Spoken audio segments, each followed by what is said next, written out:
Okay. Good evening, everybody. Today is Thursday, March 24th, 2022. And we're here with Chris Hauser. We're going to be going over some stuff, what I don't know yet, because I haven't asked Chris what he wants to talk about. So, would you recommend that people join my website to get kind of to make it easier for them? Yeah, I've plugged it quite a bit. And here's the thing, Tad. Most of everything you got is free. Right. There's some things that you got that because I've looked at it, in my opinion, is well worth it. It might seem a little steep, but there's a plethora of information in there.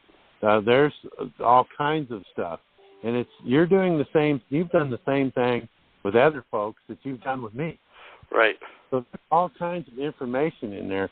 And here's the thing about it, and I talked about this on my live that I did there the other night.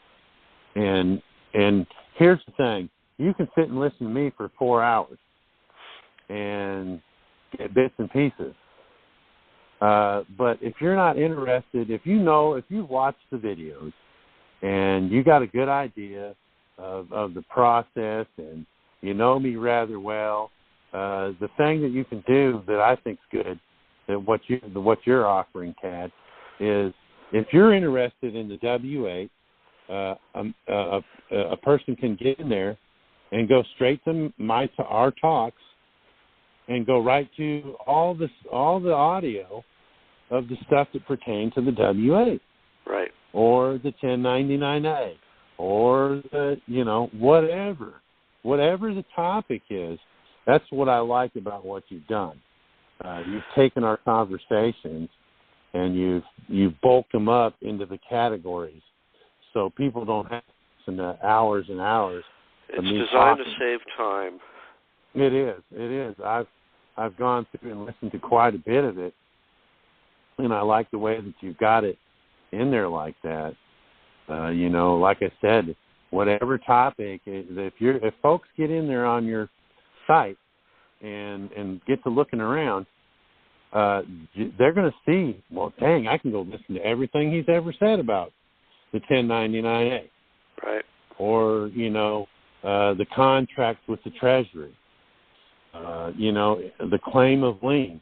It's all broke down like that. It's a service. It's a great service in my opinion.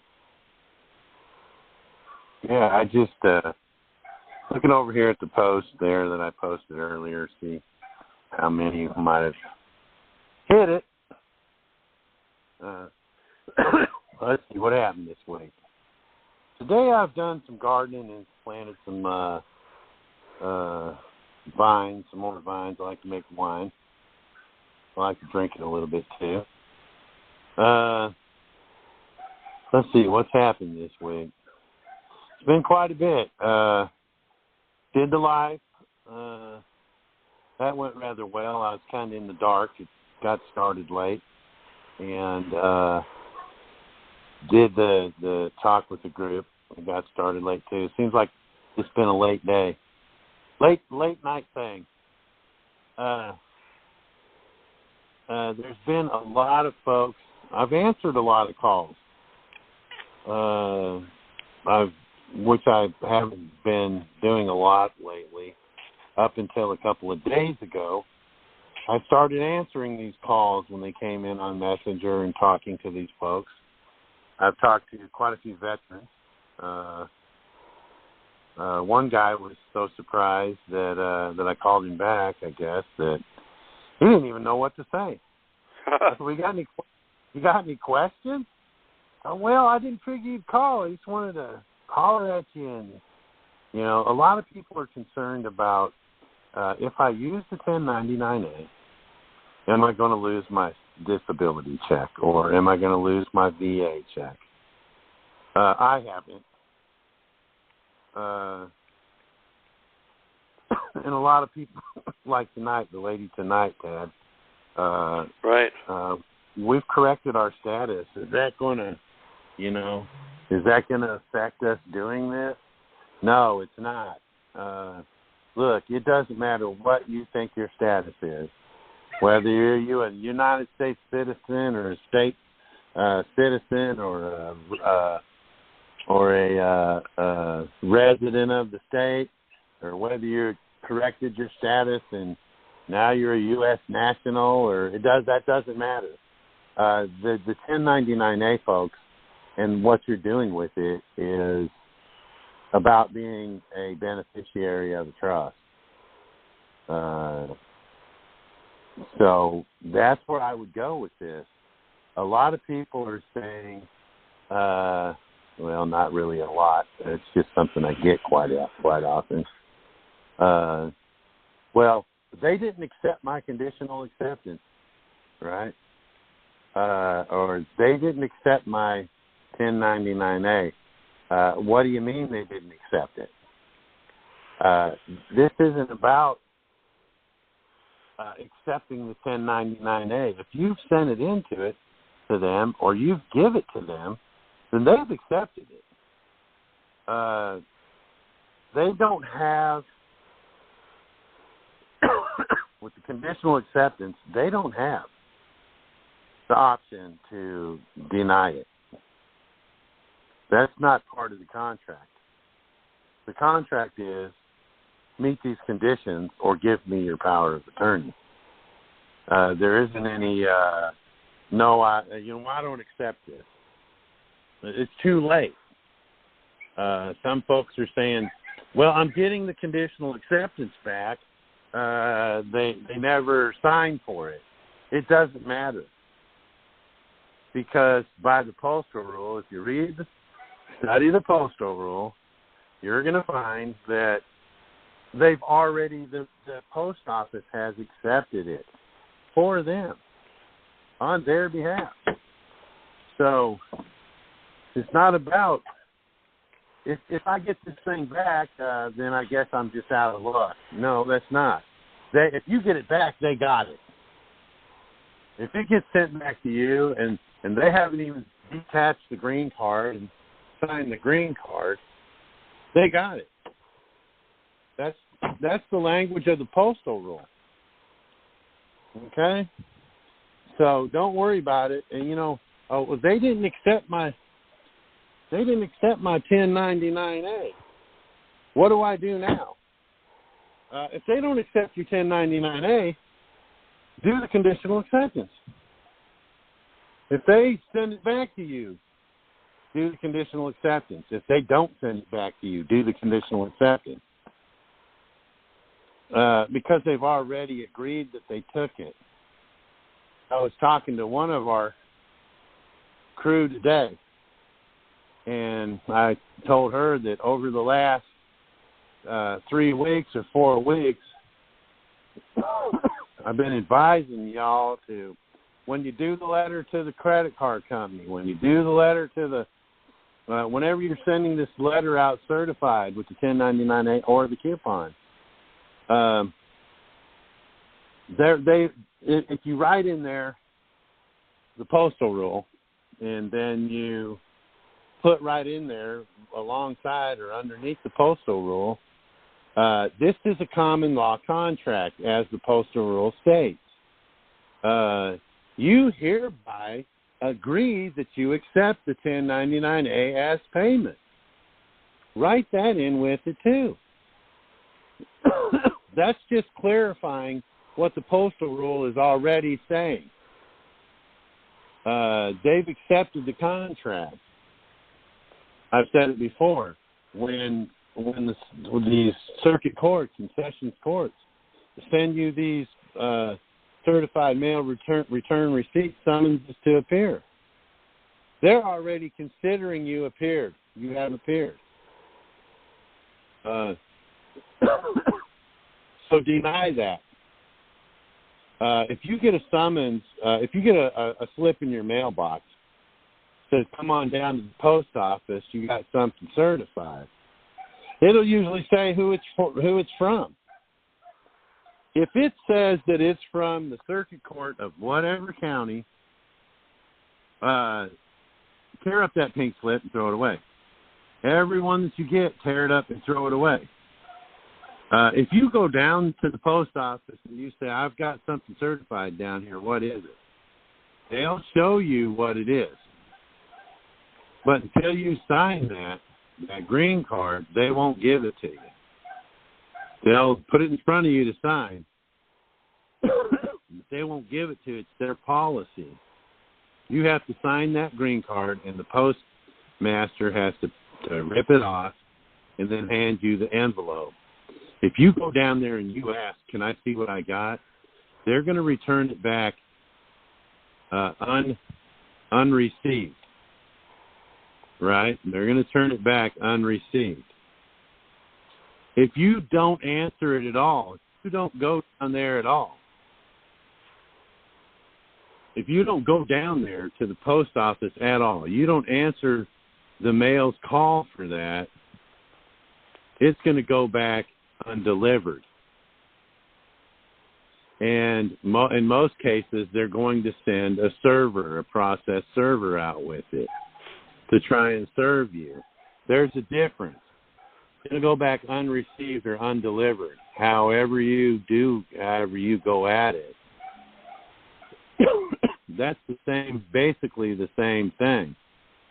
And if the process server can't get a hold of you, they're going to find you default anyway because of the postal rule. If they come out and throw it on the ground, in front of you, oh, I don't want it. They're going to throw it on the ground, or they're going to throw it at you. If they throw it at you, tell them that's assault because they just threw something at you. If they throw it on the ground, tell them to come back because that's littering on your property. But they're going to go back and they're going to say, I served them. You don't show up, you're a had lad. They're going to give a default judgment. Same thing with the conditional acceptance. Same thing with the certified letter to the corporation or the child support enforcement or wherever it is you're going with it. If that's the postal rule in effect. So that's what you do. Well, they didn't respond to my conditional acceptance. It's been 10 days. They didn't respond. Yes, they did respond. They acquiesced is what they did. There's your response. Go ahead and do the claim of lien and the assignment agreement and contract to the Treasury. They're not going to. One guy posted there, you can't do a conditional acceptance. You can't serve or file a conditional acceptance into the court. That's dishonor. Well, them courts don't have any honor. Yeah. So this thing about, you got to stay honorable. No, you don't, because they're not honorable. Well, you got to go in there a friend of the court. No, you don't. You go in there as a belligerent claimant. You go in there and challenge the jurisdiction. That's what you do. They're going to do whatever they're going to do. We're proof of that. What they did to us is proof of that. But in the long run, it's not going to go well. It's not going to go well with our situation for the state.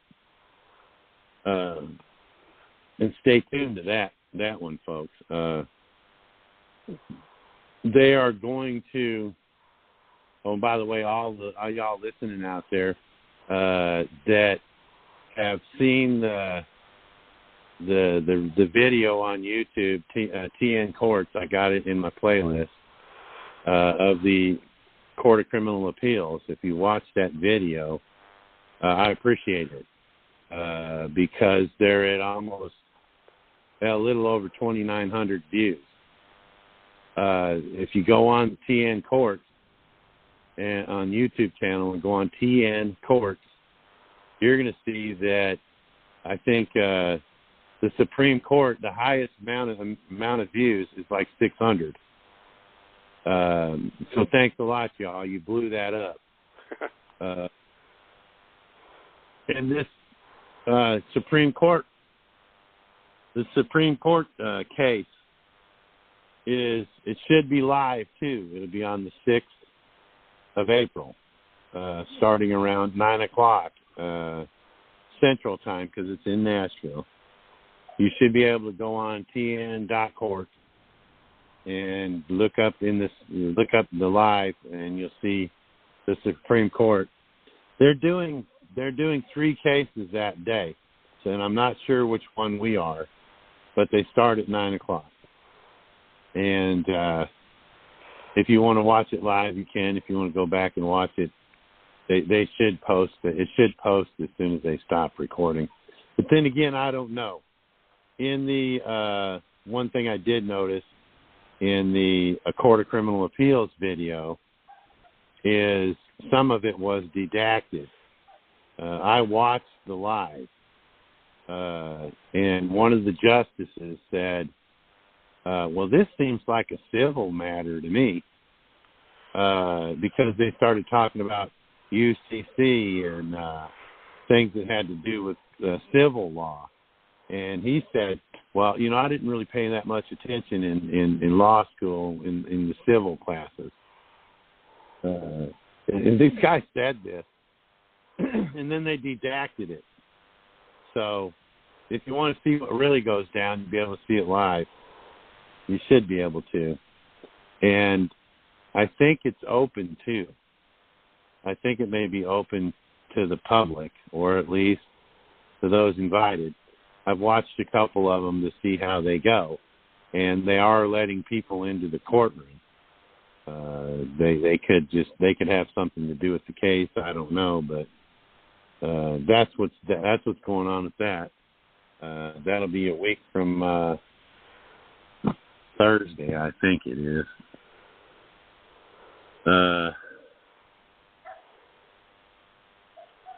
It'll be a week from Wednesday, this coming Wednesday.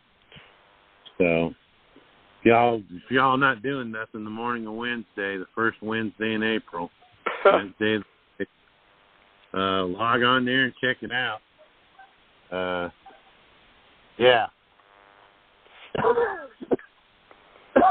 I'm still trying to shake this cold that I had here. So. Oh, wow. All right, so you ready for questions? Yeah. All right, 510 area code. Go ahead.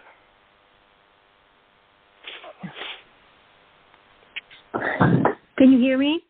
Hi. Yes, go ahead. Hi. Thank you for taking my call. I appreciate it. So we are actually dealing with the judge, corrupt judge, but I just want to tell the story what happened before quickly. So we are in California, and we purchased this house that we have in 2017, and we noticed that the area outside on the left of the house, we were not able to get in there. So, and we noticed that there were unfinished concrete steps with a big drop of 4 feet down.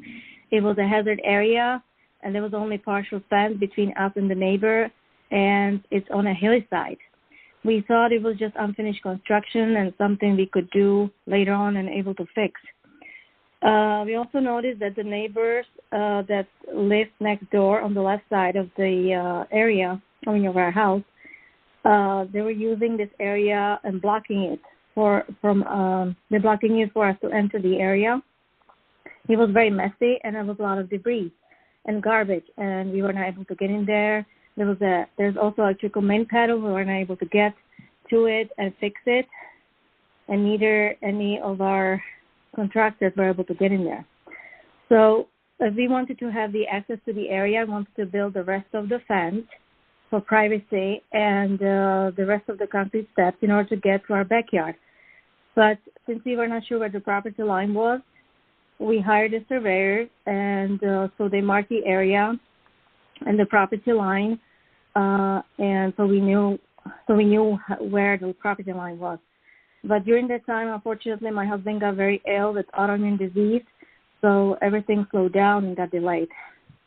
So what happened after is that when my husband felt a little better, he started working. His crew started working on the fence and the concrete steps, which was at the end of July 2019. And during that time, he noticed that the neighbor next door on the left the one who was blocking the access, he put up his house for sale.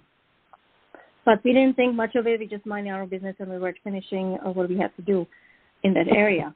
So after the improvements were completed, someone approached my husband demanding to take everything down because the easement belonged to her. That's what the person said. My husband responded that the easement is ours and that we had our survey done and the fence and the concrete steps are inside of our property, and asked her if she is the owner, which she replied, no, but I'm in process of buying this home. So my husband asked her to tell the owner to contact us, but no one ever did contact us. So this person who was demanding to take everything down, she became the new owner of the next door house in September of 2019. And January of 2020, she filed a lawsuit demanding we take the new fence down and the concrete steps out. That's when we found out that the new neighbor had a grant deed for ingress and egress only, which we didn't have in our title report. So all this time, there was all this 2-year period, we gave this neighbor several options, but she never was willing to agree to anything. And just before the trial, we asked to speak privately to the judge in her chambers, and we were explaining to her that the easement is on our lot and that we never had any information about the neighbor's ingress and egress in our title report, and that the neighbor has only ingress and egress to our easement, which means she can get in and out, and that's it. We showed her the evidence of our survey, which our attorney totally failed to submit into our paperwork, but the judge said she told us that it doesn't matter, that she doesn't know anything about the real estate law. It's confusing, that she learns as she goes, and that if we don't settle with the neighbor, she will rule against us, and it will take only a minute or two, and that we will have to remove everything, whatever we build in there, all the improvements. So she said and then she said, you have no right. And with that we told her, well, where is the law that says we cannot have improvements on our property? And then she replied, well, so the time is up and you need to go now. And she only gave us like 10 minutes, not even 10 minutes, while she was spending more than 40 minutes with the other party, including our lawyer who was there with them as well. So on February 14 of this year, we went to trial. I actually fired the attorney just before the trial started. I was there as propria persona, and the judge didn't let me talk at all and overruled me over everything. I objected to everything, whatever they're saying, but she just kept on saying overrule over everything. So we were just wondering why all the odds are against us, as this easement is on our property. The improvements are on our property. I never had any information about the neighbor's ingress and egress on our title report. The easement area was blocked over 16 years. And as we were looking at these people's backgrounds, the judge, the attorney, all these people involved, the person who filed the lawsuit against me, her attorney is the son of a mayor of the city where our house is. We also found out that they were meeting behind our backs, and we also found out that the judge, she's in our case, she has a lot of juvenile cases involved with CPS and separating families. People were actually trying to recall her in 2018, but she's still there until now. So we were doing everything in an honest manner, but it just doesn't. It's not working with these corrupt judges and attorneys. And as I mentioned before, the easement was blocked for over 16 years. It was never used for ingress and egress, and we are on the way to terminate the easement altogether. I actually requested to have continuance, and the judge dismissed it as well.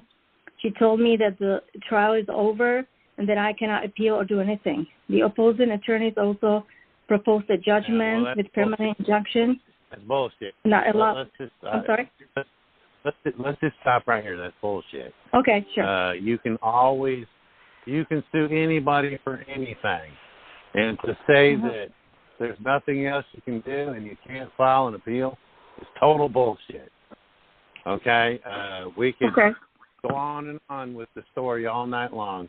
But here's the thing. If that place was blocked for 16 years with trash and shit, block it because that was grandfathered in. The junk pile was grandfathered in. It's like this. If I have an empty lot next to my house, and on the other side of the empty lot is the school, and children cut across that empty lot for 10 years going to school, and there's a path going through that empty lot, guess what? Them children got grandfathered in an easement across my property, and there ain't shit that I can do except for put some gravel down and hope kids don't get hurt. What happened was, I understand that you wanted to clean it up and get it to where you can use it and stuff, but the whole problem started when the trash was removed and there was access. You opened up an access for these neighbors to start the crap they got. That's BS. You cannot go into any courtroom and the judge say, that's final. Because you can always appeal. You can always appeal. Straight to the Supreme Court, even in civil matters. Okay. So, well, they're just not letting me. What is it you'd like to do? What is it you would like to do? Well, I wanted to see for them to stop what they're doing to us, because she's basically claiming she wants to have the whole area for herself. This neighbor, she wants to take over this whole area, and it's on our property. It's not hers. So she wants to come across your property whenever she wants, right? Yes, she wants us to take the whole thing down. She wants us to rebuild the fence and the concrete steps, and the concrete steps are allowing us to go to the backyard. Before we were not able to even get in there. So she wants to. She demanded for us to take the whole fence down and the concrete steps. This whole thing is on our property. On your property. The fence is on your property and concrete steps on your property. If it was me, I wouldn't do shit. I wouldn't do a damn thing. You want to take it down? Go ahead. You want to take the steps out? Go ahead. Okay. Or here's what you can do. Tell her to shut the hell up, stay on her ass, keep her ass on the other side of the fence, or you can say, hey, come on across. Hey, enjoy my property. Come on over. Set up a barbecue, man. These are your neighbors, and whether they're dicks or not, they're your neighbors. You're going to be living next to them unless you're ready to sell your house. This is the things that you deal with. I've got neighbors living next to me. You probably hear their son up there playing the guitar right now. He's got his mouth wide open. And we all got along just fine until this last election. They found out that we're Republicans, and we found out that they were Democrats, and with all the stuff on Facebook, and they didn't like our posts, and now they won't even wave at us. You know what? I will wave at you and be friendly to you because you're my neighbor. I'll also not wave at you and not be friendly to you because you're my neighbor. But what I won't let you do is tell me what I'm going to do on my own property. You want to do something on my property, go right ahead. But you're not going to tell me to take down fence and tear up stairs that are on my property. Did the judge tell you to do that? Yeah, she actually signed the opposing attorney made the proposed judgment that we have to take everything down and we have to pay them $10,000, almost $10,000 in damages. Yeah. In damages for what? Not something you didn't create. Did you build? Yeah, there's no damage. We actually made it better, the area. No. So. Listen to me. Did you build the fence, or was the fence already there? No, we built it. Okay. We built the fence and we built the concrete steps. They want access. They want the fence down because they want access, right? Yeah, they want the They're whole area. She wants to use it for herself. Yeah. Yeah. They're claiming an easement. here's what I would do if I were you. If that was my land, I wouldn't tear down the gate or the fence. I'd put a gate in it. And we have a gate. Hey, actually, we did actually create a sliding gate door so she can get in and out. He has that right now. Yeah, there you go. He doesn't want that. Come through whenever you want. Come through whenever you want, and use my whole freaking backyard if you want.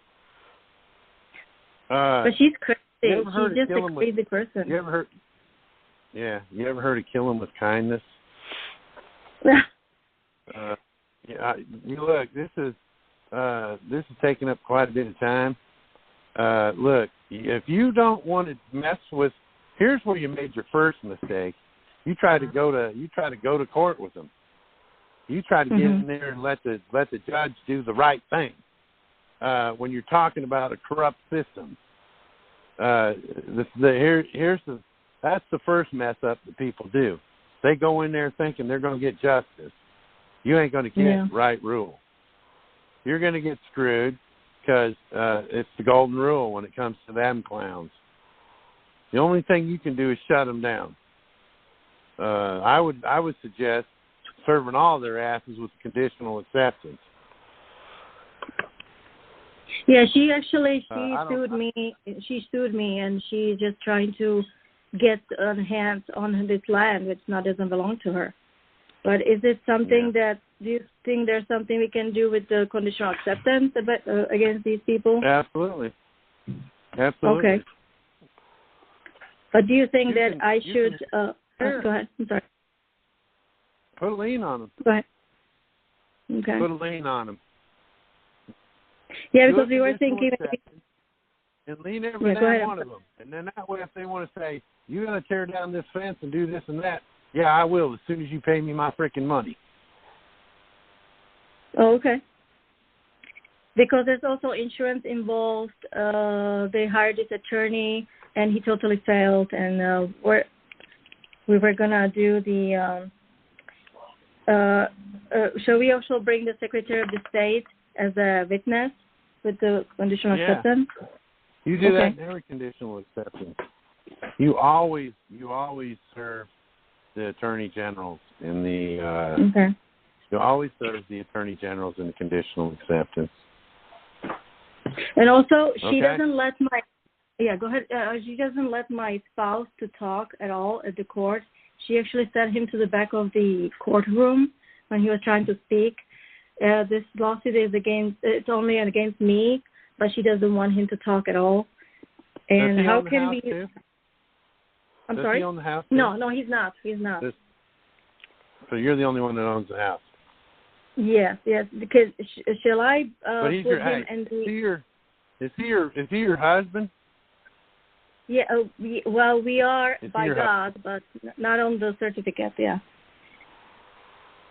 Oh, okay. We've been together for a long time. So they're not recognized.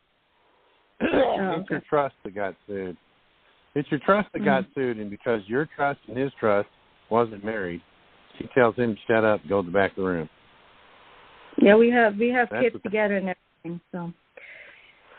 Yeah. I also, well, all right. That's what I would do. Okay. Okay. All right. Thank you. Okay. Bye-bye. 313 area code. I think you're in Detroit. You're next. Yeah. Hey, Chris. How you doing? And thank you for all that you're doing for everybody, including the veterans, especially.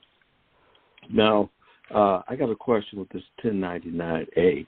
I have a broker, and we're going to a mortgage broker, real estate broker rather, and we're going to do a contract because we have a lot of problems with these seller's agent understanding about the 1099-A. And I'm looking at videos. I mean, I've looked at them at least 50 times, literally. And so can't me and the broker, we can do a contract for the amount of the house, a little bit over. Put it in escrow. And put it in escrow, okay. And then go buy the house, right? Okay. Absolutely. Now my question is, Okay, it's going to. I want to put some things in it and put a track on the outside of it because it's on like 6 acres. It's an expensive home. Now, yeah, in our contract, because I don't want no fraud coming up. In our contract, if anything is over, if I want to put over to add to paint the house and to add things to it, should I leave that in escrow, or does that come to me? Because I heard you say you can use all except for 20%, however you want. So I just want to be clear. Yeah. I'm saying if you got a house that you're looking at and it's $900,000, but it needs $40,000 in improvements, take and use $30,000 or $35,000 of it. Use a good percentage of what you got. Yeah. I mean, when you look at a house and you know what it's going to cost to repair stuff and improve stuff, do it. And then leave, if you've got, when you're done with it all, if you've got $9,000, $10,000 left over, put it in your pocket, man. Okay, I just the buyers. You know what I mean? Yeah. Okay. You just don't want to get crazy with it. What you don't want to do is I got a $900,000 house, and I'm going to put $1.8 million in escrow. No. And I'm going to do $100 million, buy it for $900,000 and put $100,000 in it, and put $900,000 or $800,000 in my pocket. You don't want to do that. No. You could leave like $10,000 in there and say that I'm leaving this in there for future improvements. Right. Okay. Now, do we have to leave it in escrow, or do they send it to your account, your beneficiary account, or what? After have anything have any unused money sent to your beneficiary account. I thought so. Okay. Now I emailed you before. You answered some of it, but okay. Now I'm one of those $100 million guys because I did the SPC, the redemption, man, back in 2017. Yeah. So, okay. Yeah. So they have. When I say they, the Treasury has that bond. Okay, I have a copy of it, and you were saying to turn it over, do the contract, send it to Treasury to redeem it. Yeah. Is that correct? Okay. Yeah. What you're going to do is you're going to turn the bond over. You got a bond that's a copy, okay? Turn that bond over. Yeah, I got a copy. And the minute that you endorse that, you've monetized that. It's like a check. So a check isn't worth squat. Yeah. If you watch my video about monetizing, you'll see the back of a claim of lien. That's what if you look at the one with the claims of lien, you're going to see two pages of a claim of lien. And then I'm going to turn one around and I'm going to show you the back of one. And that's how you monetize. Monetize your bond the same way. Create an assignment agreement. That'll assign the bond. Contractually assign the bond to the contract you're going to make with the Secretary of the Treasury. Give it to her, and allowing her to get 35%. And look, dude, even if that bond doesn't have $100,000 in it, they're going to put $100,000 in it. $100 million. 100 million. Yeah, right. They're going to put it in there so they can get the 35. They're going to put it in it. Yeah. Right. So they can get their 35. Okay. And then what they'll do is your copied bond, they'll keep your copy bond, and then the one that's the original, they'll probably because you've done what you've done to the copy, they'll probably pay that bond out. Yeah. You know what I'm saying? Okay. What that'll do is it'll make that bond valuable. It'll valuable, okay, right? Sure. I got you. Yeah. I got you. Now you even said, now I was gone away like you as well. I was in the feds, and I was been home 4 years. Now, you were saying that you can't vote. Well, in Michigan, you can if you're a felon, even though I'm not a part of that anymore. Now, I'm trying to get my gun rights back to protect my home. And do you have any knowledge of how to go about that as far as being a felon? Well, first off, bro, you're not a felon. Right. Well, to them, yeah.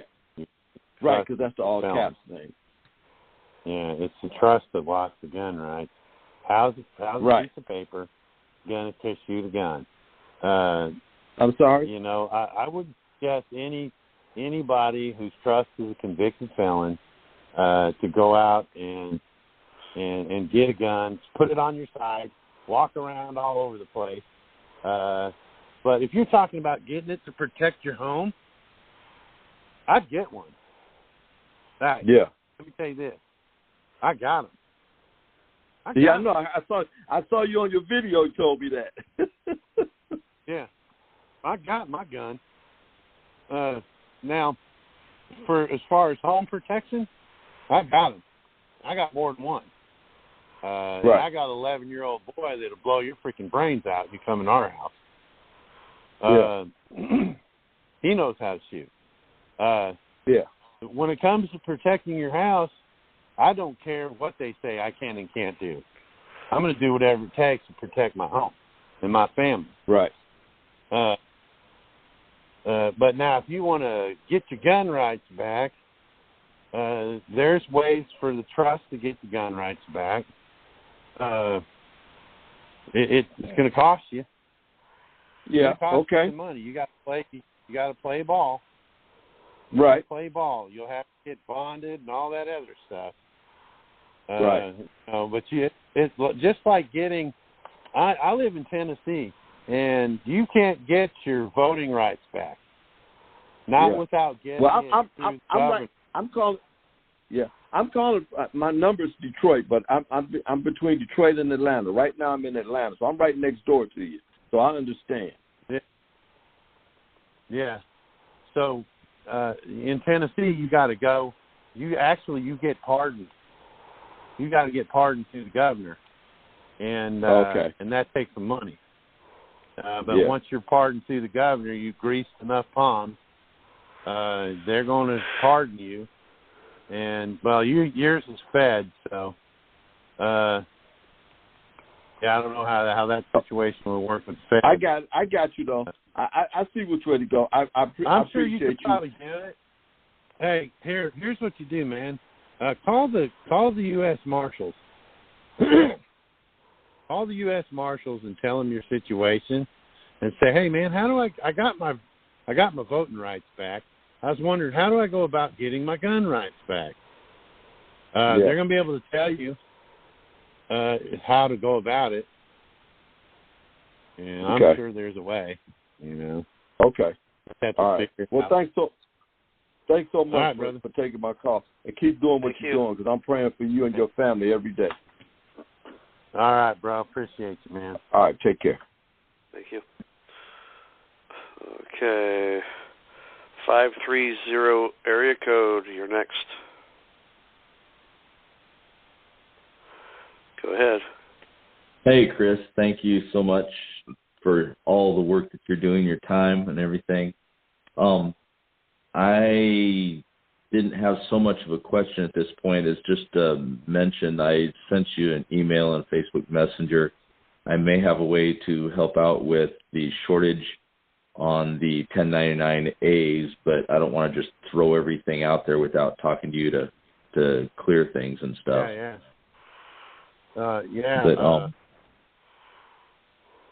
If you've got extra ones and you want to share. Here's the thing about it, though, guys. They're coming out.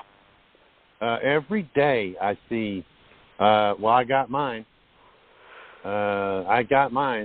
If you haven't gotten yours, you ordered them 2 months ago, order them again. Order them again, because people are getting them now.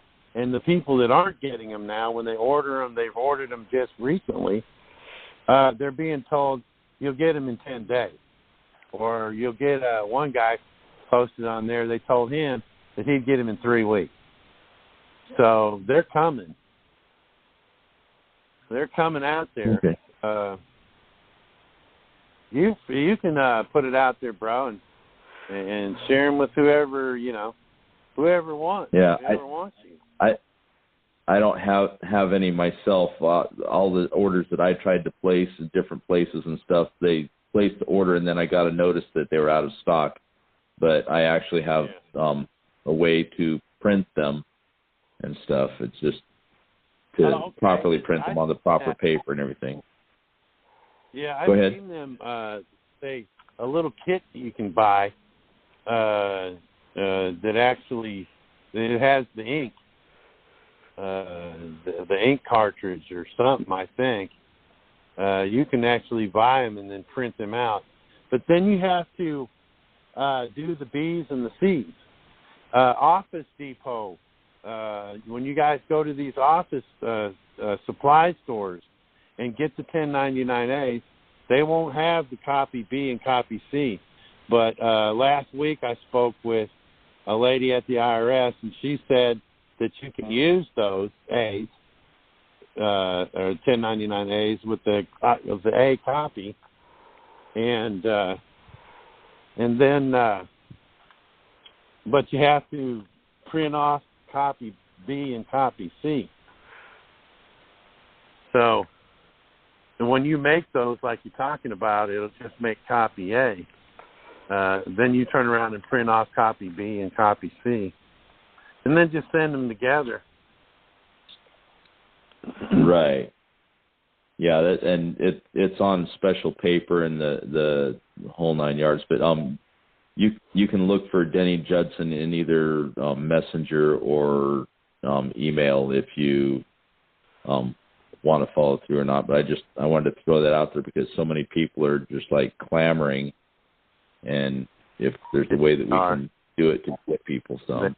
So, like I said, I appreciate it, Danny. I do. I'll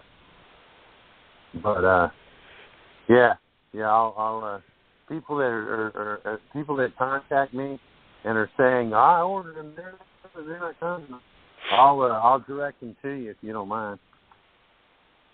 If people are interested, that's fine. I just didn't want to throw things up on Telegram without having cleared things with you or whatever. Yeah. Hey, if there's people on Telegram who want them and you can buy, yeah, by all means, you come up. All right. Well, thank you very much. All right. Thank you. All right. Bye-bye. Okay, wireless caller, 512 area code. Go ahead. Grand Rising, Mr. Hauser. How are you this evening? Let me get where I can do. My question is, and let me preface this by saying that you did touch on it a little bit on Tuesday night. This is in reference to your process that you're using with your prison buddies when they get out of prison with the getting their bonds closed out so they can get the profits from that. I was wanting to see if you can give an overview of what you'll be doing, because I'm trying to do the same thing for two brothers of mine, and I do believe that it involves well, I don't want to assume anything. If you would give an overview of that process. Yeah. What you'll have to have them do is, you may be able to get their power of attorney to do it, but it'd be better if they did. What they got to do is they got to do a FOIA request to the original court. Okay? First, they got a FOIA request. The bond numbers the penal bond, any and all penal bond numbers for all the charges, and the original court, they'll have to get them. They have to go there first, because when that original court refuses, right, they'll send a refusal to the FOIA, and when they do that, now you can go to the DTCC, okay? And what you'll do is you'll FOIA request to the depository company there, and you'll send a copy of their denial, the original court's denial, and to the DTC, and it's going to take a little time. These guys I've got have already been denied from the original court, and then that's when they started getting denied, I said, that's where we got to go. We got to go to the DTC. And right now they're just waiting. I think the first one went out 3 or 4 weeks ago to the DTC, and it may take a little time. They deal with a lot of bonds.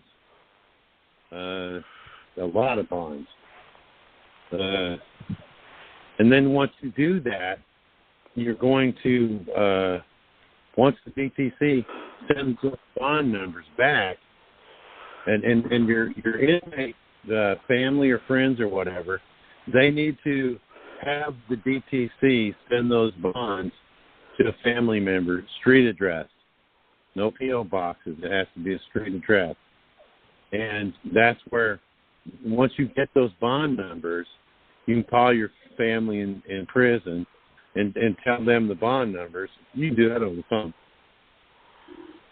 And or send it to them in a letter, however you want to do it. And then what they're going to do is they're going to 1099A OID and do the process like we're doing. And then you send those back to the DTC. That'll go back to the DTC. And what the DTC will do with those bonds, what you're going to be doing is you're going to be settling the bonds prematurely. Now, what happens when you do that is those bonds will go back to the original court. Once they're in the original court is responsible for them. Hey, these things got settled early. What's up?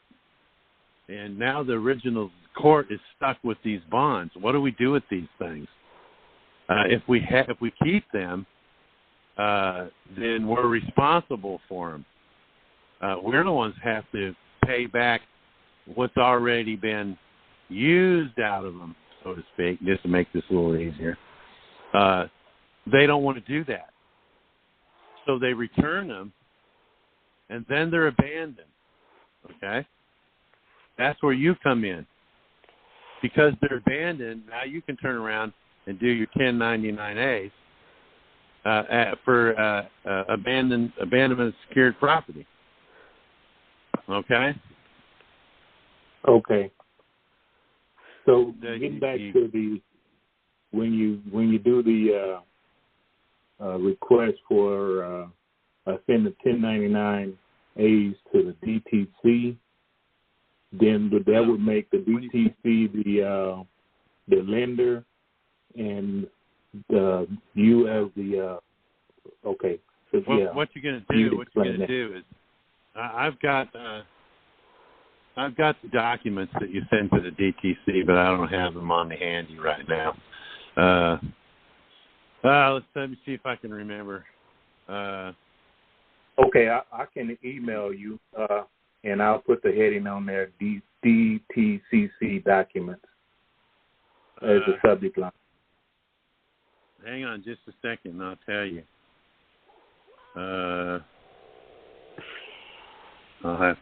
I'm in my books right now looking for it. Yeah.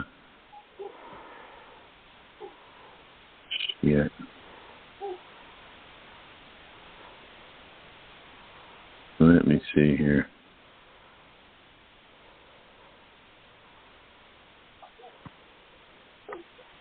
They are. I'm pulling this up right now.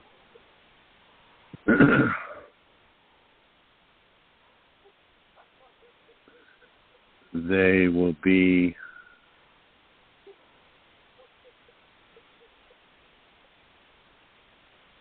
Be patient, folks. I'm thumbing through some papers right now. Okay.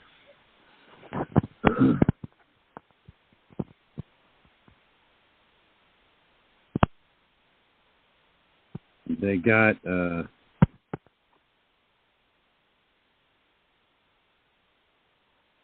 let's see.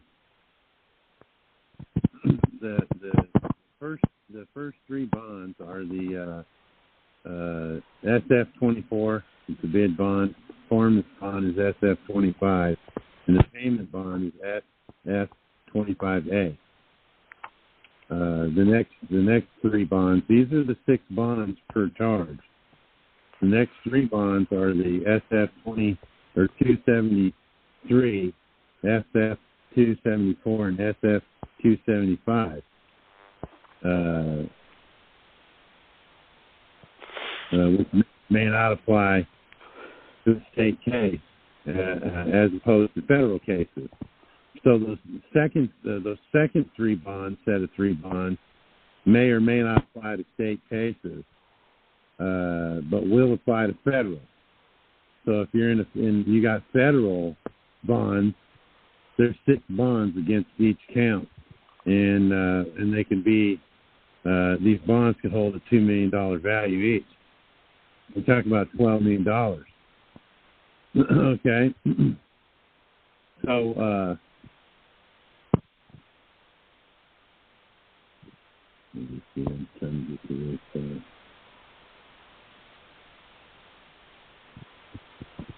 this. All these eligible issues can be indeed processed via the 1099 OID, filing in order to tax the issue back to the source. Okay, all these eligible issues can be indeed processed via the 1099 OID, filing in order to tax the issue back to the source. So what you'll do is when you get those bond numbers, you'll OID those bond numbers back to the DTC, because the Court of Original Jurisdiction Chris, you're muffled. Oh, okay. I got my hand over the mic. Is that better? Oh, yeah. Okay. Did you guys hear anything? You want me to read that sentence over again? Just read it one more time. All these eligible issues can be indeed processed via a 1099 OID, filing in order to tax the issue back to the source, which actually is ultimately you, okay? You are the source that the bonds come from. Settlement and closing of escrow in exchange. Without money, Treasury Direct, Social Security number. The 1099 OID essentially allows the issuing party to volunteer the issues to be taxed. These issues were previously, in fact, delinquent, deferred taxes that had the appearance of being abandoned property, in that you never made any claim upon them. Upon identifying the eligible issues or issuer issues, we forced these funds to be set aside in essentially a demand deposit account as a federal withholding for recovery as a refund. And that's when you'd use the 1040. Line 64. Okay? So what you're going to do... Muffled. You're going to... Sorry, man, I did it again. My bad. Go ahead. Let me turn the phone back up. So what you're going to do is you're going to OID the DTC, because you can't OID the court, because the court's isn't the one that released the bond numbers to you. So you'll do it to the DTC. The DTC will throw it back on the court of original jurisdiction, and they'll be forced to pay those millions and millions of dollars back at it as a tax if they're going to claim those bonds. So they don't. They send them back abandoned. And because you were the original issuer of those bonds, you, the prisoner, you, the Cestui Que Trust, right? That money comes back to you. Now you can turn around and you can file the 1099A, acquisition or abandonment of secured property, and get those bonds. Those bonds are paid to you then. You see what I'm saying? Yes, sir. I understand that perfectly well. Yeah.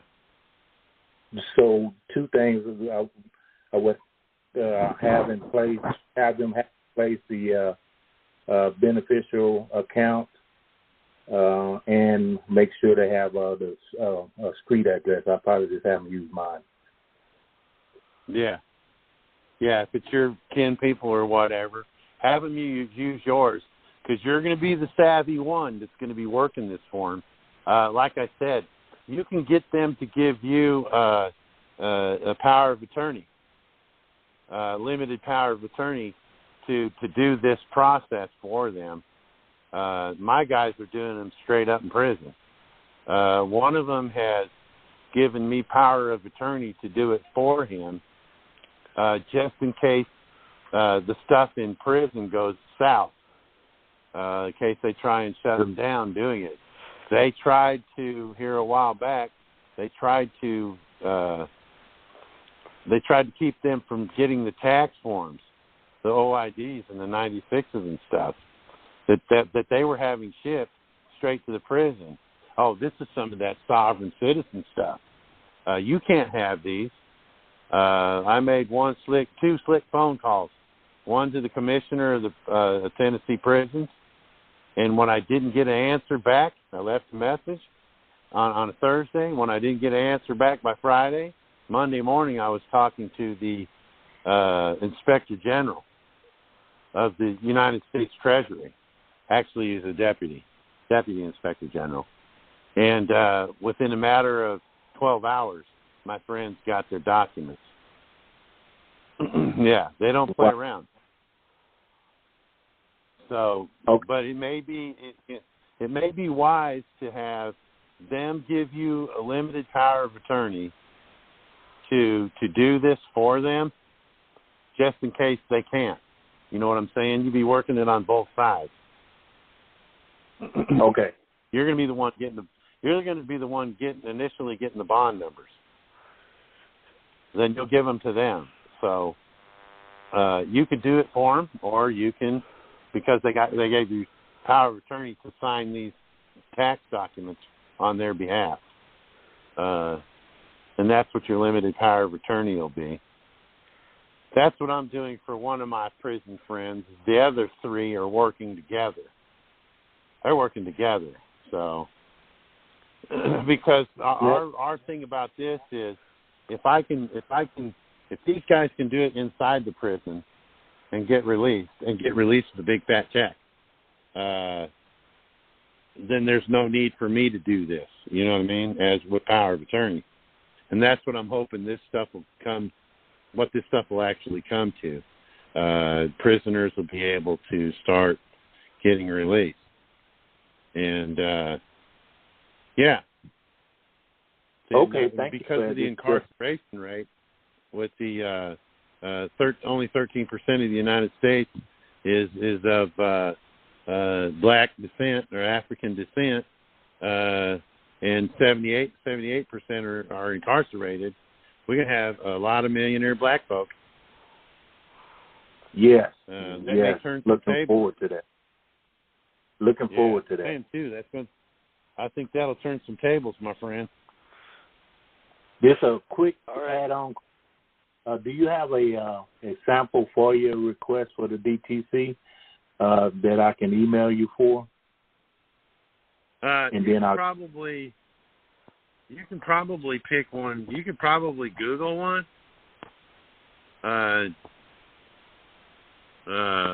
Let's see.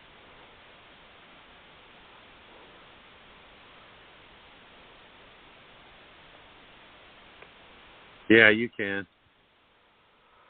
Okay. Thank you for your time, Mr. Hauser.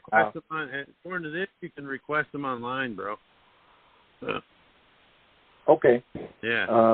Thank you for your time. Online. And, thank you for joining us, buddy. Thank you. Thank. Okay. 209 area code. Oh, hi. Can you hear me? Yes, go ahead. Okay, cool. Hi. So, first of all, thank you, Chris, as everyone else does. I love you so much. So, a few questions. The first is, when you're, opening up a beneficiary account, is there a specific type of bank you recommend using, or do you recommend using a financial advisor depending on, the type of money or circumstance you're doing, I guess, or using it for? Yeah. You can go to a big bank. You can go to your small hometown bank. You can go to a credit union. I would just suggest go to a bank that, well, most of them all have it, has the SDIC sticker on the door. Okay. They're a credible bank. So, all right. I didn't know if using how they have what is it, the Charles Schwab or what, there's more elite type ones, I guess. So I didn't know if it would be wise to try to do something like that or use more of just a credit union type thing. Yeah, you can go to any bank that you can open up any kind of account with it, checking or savings, however you want to do it. And I would suggest that you spend a little time learning about money management, because a lot of y'all are going to get super rich. Yeah, definitely am putting some time into that for sure. So then I have another. Sorry. I said don't trust nobody with your money. Yeah, that's what I'm like. I mean, the point of this is to be standing on our own, but I just don't know sometimes if it makes sense to kind of hold hands with the people that we're playing the game with, if that makes sense. So, yeah. But so my other thing is, when you're filling out the forms, they have information, they ask for your email and your phone number and stuff on there. So will that information be utilized if there's any discrepancies or errors? Will they contact you for something like that, or is that just more of a kind of, I don't know, just a necessary thing to have on there? Well, everybody does. The bank likes to do a lot of that saves them money and paper if they can email you your statements and stuff. I do that with my bank.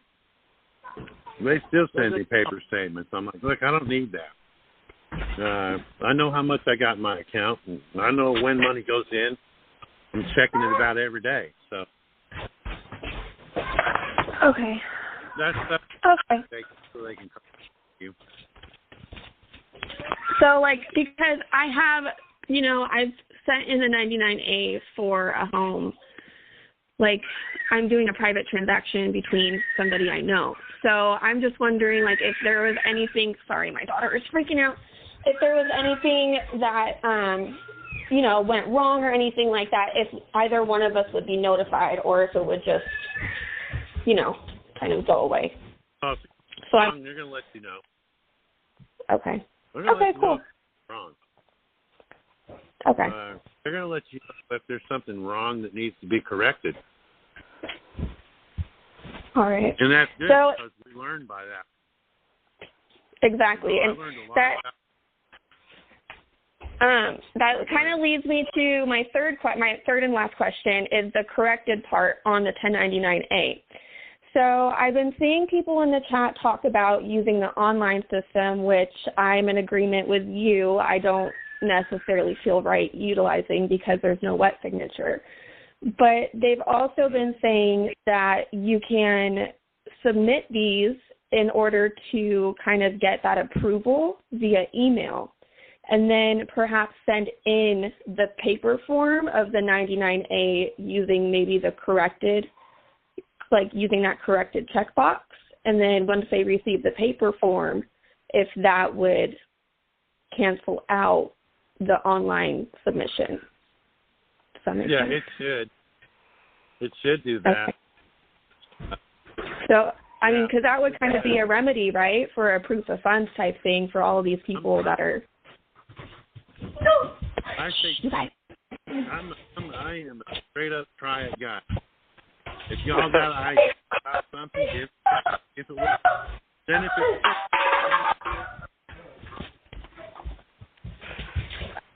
Okay, so we're gonna let you go. There's a lot of noise there. I know. Sorry, I'm trying to run away from my family. Thank you for your time. We'll go ahead and mute you out, and he'll answer. Okay, Chris, go ahead. Yeah, you can look, guys. If y'all think there's some way of doing something better, hey, man, I'm all game for it. Try it, and if it doesn't work, you're gonna know.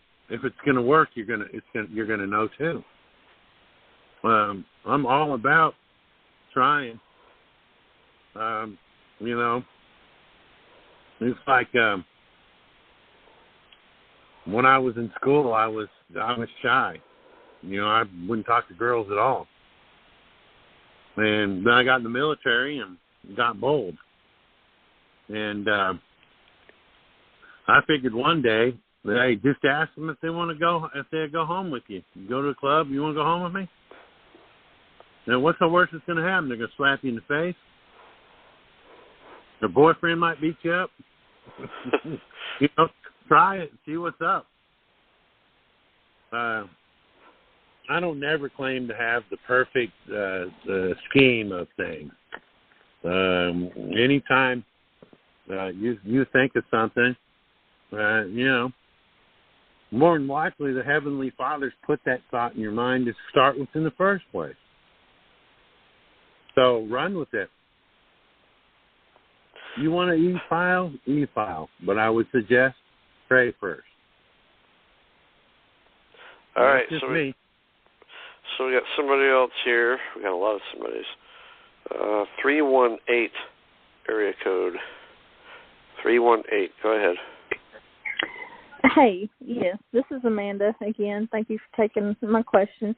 I am still in the same situation that I was in the last time that I spoke with you guys, but I'm getting really close to the 45-day mark, waiting on the funds from the Treasury with the realtor.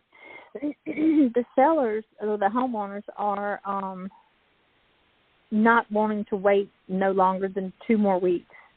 Now, we're still waiting on the check from the Treasury. What happens if the check comes and it's past the 2 weeks, because we've had to do an addendum on the contract to add 2 more weeks to it? We only gave them, or they only gave us 45 days.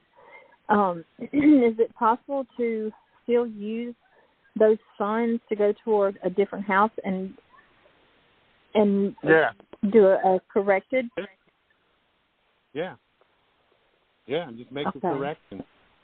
But, you know, the correction the correction could be the address in the description in the address. You can amend those things, y'all. Just like I was talking to the guy earlier about putting in an escrow. Mm-hmm. You could do that too when it comes. Put that money in escrow, and as long as you can prove you bought a house with the money, you should be all right. Okay. And it doesn't necessarily have to be for the same amount. We already have we offered 50,000 over already, and then we did 25,000 more for the furniture that was inside. Well, they've already sold the furniture that's inside, so we already have 25 for nothing. You know what I mean? Like I know we can just say it's for improvements, which we want to do, but if they're not going to wait any longer than 2 weeks and the check comes, I just want to make sure that we don't get in any kind of trouble, because I'm seeing people say that, you know, it could be fraud. You know, we could get in trouble for fraud for doing that. But you know, here's what I would suggest: if the deal doesn't go down, and then a week later you get the check, put that check into an account, and then amend it.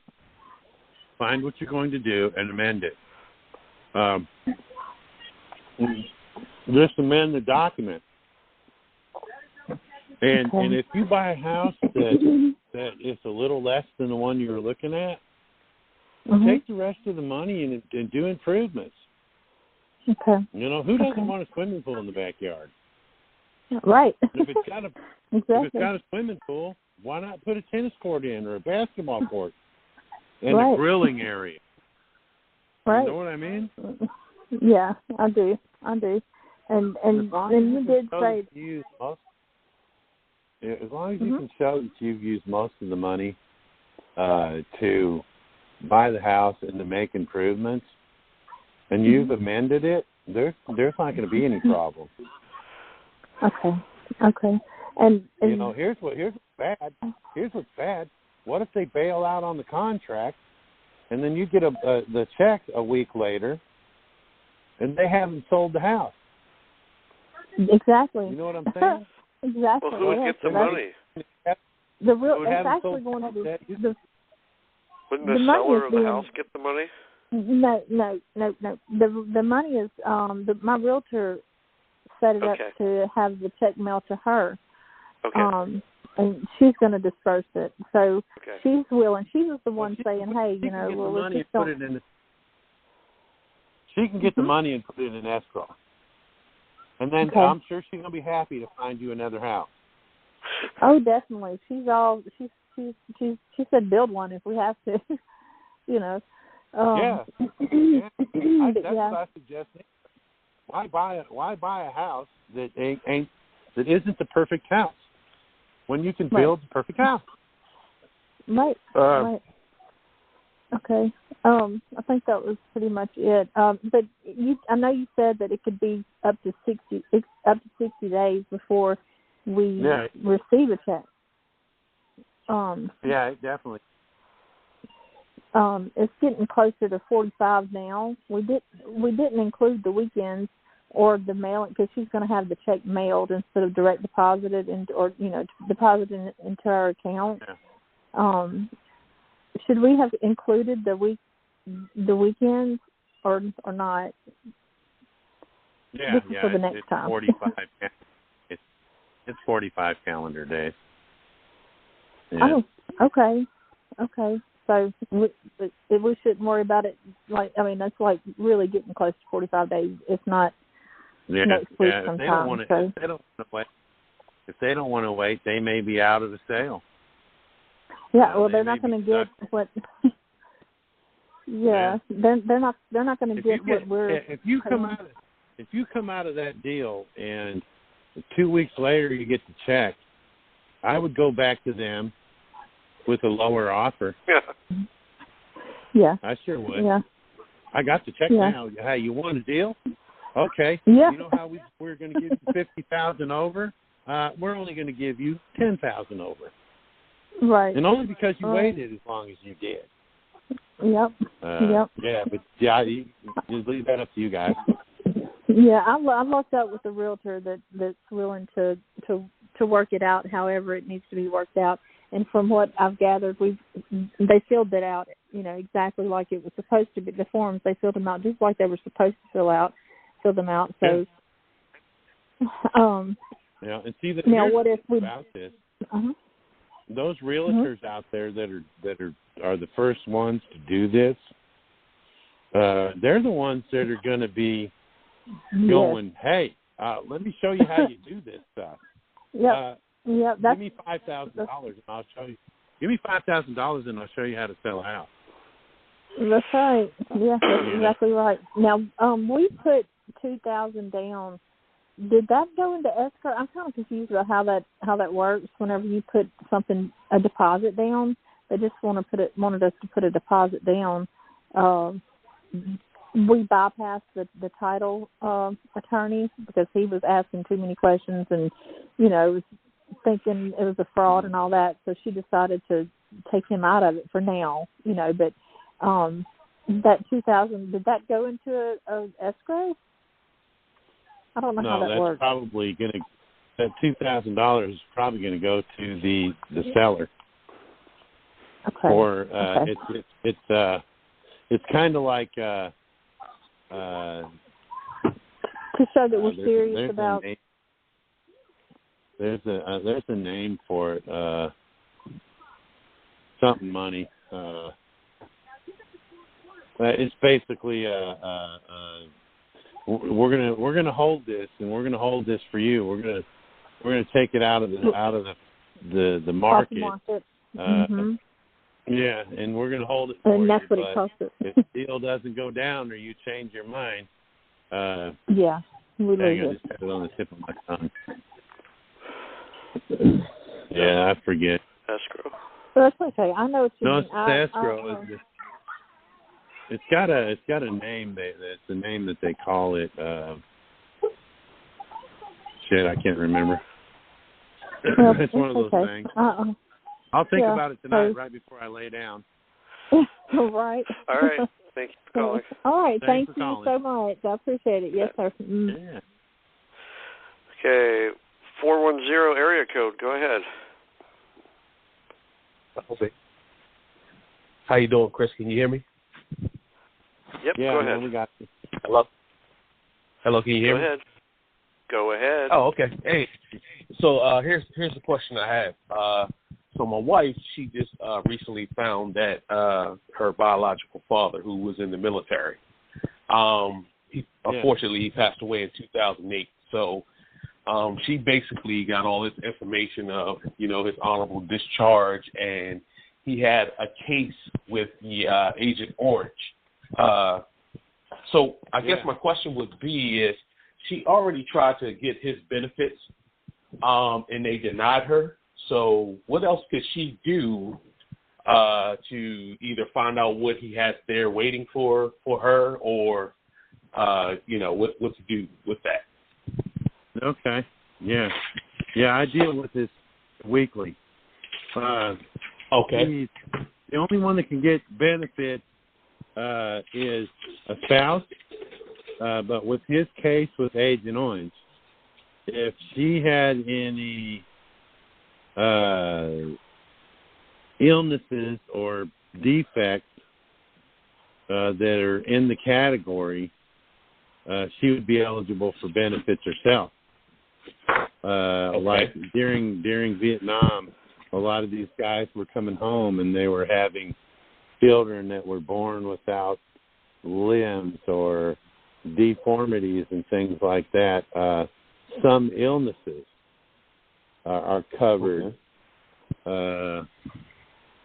under Agent Orange. They're I'm trying to think here.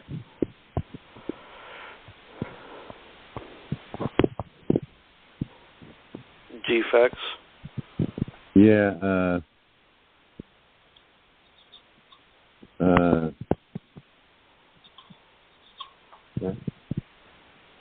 I got it Googled here a minute.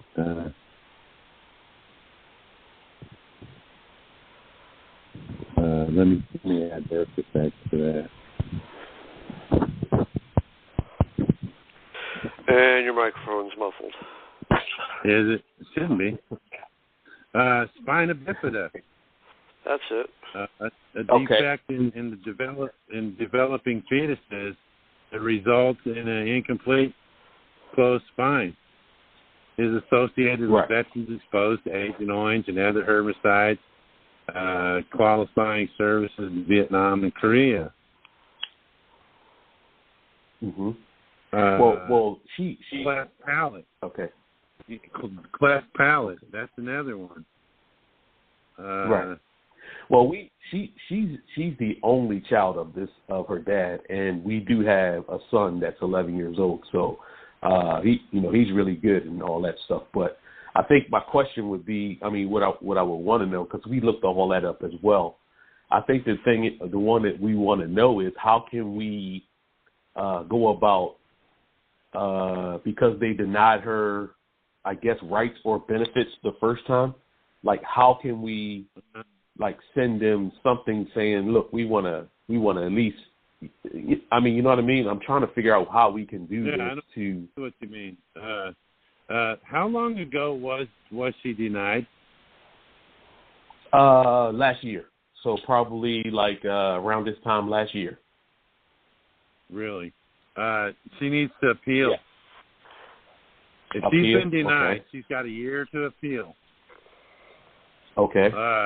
Go to your local DAV and talk to them about it. Tell her she wants to appeal. Okay. She wants to appeal it. And then what they'll do is they'll take it to an appeals board. A lot of people go out here and they apply for disability through the VA and disability through Social Security, and then when they get turned down, they don't do anything. You got to challenge them.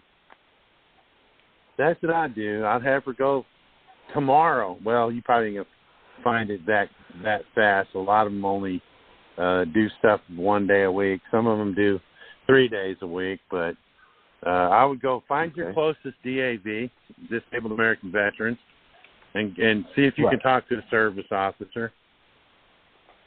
Tell them you want to appeal a denial. Appeal or denial. Okay. And I think my second, it wasn't even a question, but I just wanted to request.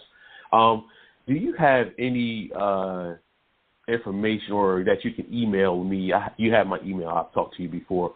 Of anyone that's been successful purchasing a house through a 1099-A? Just any type of verbiage or anything? Because I'm working with a realtor now, and that's one of the things she asked me. She wanted what did she ask you? She wants some verbiage? Verbiage of someone that's been successful with it. Oh, so she just wants to contact somebody that's had success with it. I think she just wants to see. Yeah, because what we're doing is we're basically writing up a contract, putting it in escrow, and then, of course, going to, whatever we're going to purchase, but we'll already have the funds available.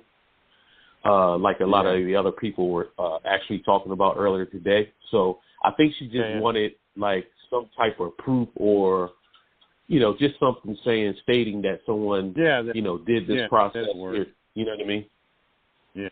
Yeah, if you can email that to me. Yeah.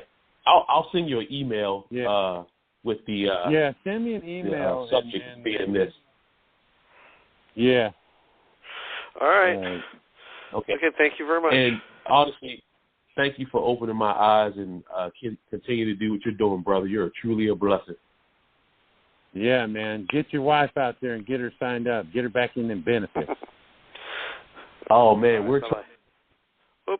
Sorry.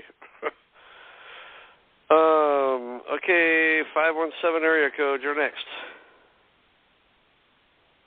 Yeah, hello. Can you hear me? Yes, go ahead. Yes, sir. Okay, my question's pretty simple. I got a notice from the IRS, a CP-91, says I owe them a bunch of money, and I thought about writing the letter that you had, Chris, to them saying every taxpayer is a Cestui Que Trust, and I'm the beneficiary. I don't know why you're bothering me with this. Go ahead and contact the trustee, whoever that may be, and get him to take care of the taxes. My question is... Yeah, I know what you're saying. Pardon? I said, yeah, I know what you're saying. Yes. My question is... That's what I told them when they called me on the phone. Okay. That was it wasn't really a letter to them as it was what you could do. They gave you a coupon, right? Yeah. You could do the credit card coupon approach and send that back to them, that coupon back to them. You can also send them a 1099-A. Here's twice the money. Do what you got to do. Folks are doing these with their credit cards. I got an email just yesterday. Actually, it was a message on Messenger, and it was from Joanne. She said, "Chris, my friend received proof of concept yesterday on her credit card bill, a 1099-A. The card now shows a balance reduced by the amount and credit score rising." Wow. This girl had said, well, I don't know if it's a girl. She just said, my friend. She got proof that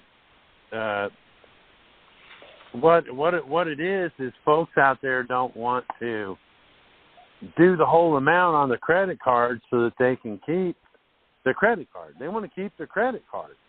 Well, if you want to send the coupon or the 1099-A in, and your credit card bill is $2,000. You're maxed out at $2,000. We'll send it in for $1,950. That'll keep from closing the account. And what they did is she sent the 1099-A, and it paid her card down the amount that the 1099-A was. And then she checked the credit score, and her credit score went up. It goes up because you're paying your debt. A lot of people are, this is BS. This is that. You think, well, believe me, I get stuff like this every day. There was another lady who was in the Facebook there, and a guy was talking smack. This doesn't work. And she said it might not be working for you, but I know somebody that's driving around in a brand new Tesla. You know what I mean? So yeah, I have another quick question. What do you think if you use the coupon approach? Like, I got a credit card that's in collections, and so we got a letter from a debt collector. If you send in the coupon, use the coupon approach with that. In the letter, you can say, I still deny this is my debt, but here's the coupon, and go ahead and discharge it. This isn't my debt. It belongs to the trust. Nobody is in debt. There's not a single human walking around on the face of this planet, well, at least in this country anyway, that's in debt. Nobody's in debt. Like, nobody's been charged of a crime. It's your trust. If all crimes are commercial, then it's your trust. If all debt is commercial, then it's your trust. I don't. Hey, every taxpayer is a Cestui Que Trust. They're telling you they're sending a letter to your house addressed to your trust. Well, this coupon didn't come to me. It came to my trust living at my house. And my trust is a piece of paper, so it can't respond to this debt or whatever it is you're claiming it is. So I'm just going to go on ahead and help my trust out a little bit. Here you go. That's what's going on. Okay. You know, so. All right, does that answer your question? Yes. Okay, thank you very much. Okay, 207 area code, you're next. Hello, good evening. Hello there, go ahead. Yes, I did have a quick question for you. I know that you were explaining a little bit earlier about the bonds, and I was wondering if you could explain it as a general person that's never been in jail or anything like that, but have had speeding tickets and, you know, the normal stuff. So you're not talking about the $100 million bond. You're talking about the penal bond. Correct, sir. Right? Yes. Okay. Well, what was it specifically you just wanted to know? Well, specifically, I'm looking at how I can basically claim those and cash them in. That's what I'm wondering. Oh, so you have some bonds? Well, there's been bonds that have been made on behalf of me from the courts, of course. Okay. So what were they, misdemeanors or something? Yes. Okay, and you got like 1129 or something like that? I believe so, yes. And now your time is up, right? Yes. You're not on probation. You've done your time. Okay, those. Yes. The reason I'm asking you those questions is the bonds are matured. There is yes, no way. Correct. Well, no, go right ahead. You know what I'm saying? If this happened to you, say 5 years ago, and you got 1129 on your misdemeanor charge, well, those bonds matured 4 years ago, which means they're cashed out. There's nothing for you to go after. Okay. The reason these are going to work with us in the penal system is our guys are still in, and the bonds haven't matured yet. Okay. That's how we're getting. You know, in your case, your bonds are matured, and whoever invested in those bonds has been paid, and they're laying up on a beach somewhere. Oh, okay. So they cashed them in, even though I had no idea because they were created on my behalf but not by me, correct? Yeah. Yeah. Huh. Well, see, in the court system says that you know all this stuff, or you should know it, because everybody's heard this one I'm about to say. Ignorance of the law is no excuse. Of course You not. should know that bonds are being created on your trust. You should know that. They're naturally assuming that you know that it's the trust that's being charged, and you know that it's the trust that's creating the bonds, and they naturally assume that you know you're the one that's being held as surety for the bond. Mm-hmm.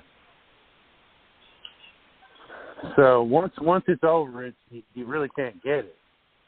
It's kind of like once you pay taxes, good luck trying to get them back. You know. Yeah. Same situation. And what if they weren't matured? Well, if they weren't mature, then you could go after the bond. Right? Okay. Say if you had a 3-year sentence and you still had another year of probation or parole or something like that, the bonds wouldn't have matured yet. So you can go after the bond. You can go get the penal bond numbers, and there you go. Now you can send them back to the original courts for them to come up with. That's what happens when these things go back to the original court.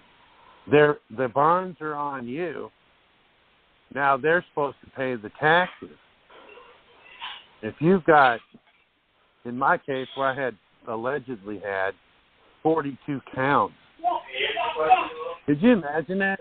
if they created bonds on 42 counts and they created 6 bonds per at $2 million a piece, that's $504 million in bonds. If those bonds come back to that original court, Davidson County is going to be responsible for 26% of that money. You got to pay the taxes on 26% of $504 million. They don't want to do that, so they send them back. Then we can get them because there are bonds that we created. We can get that money back.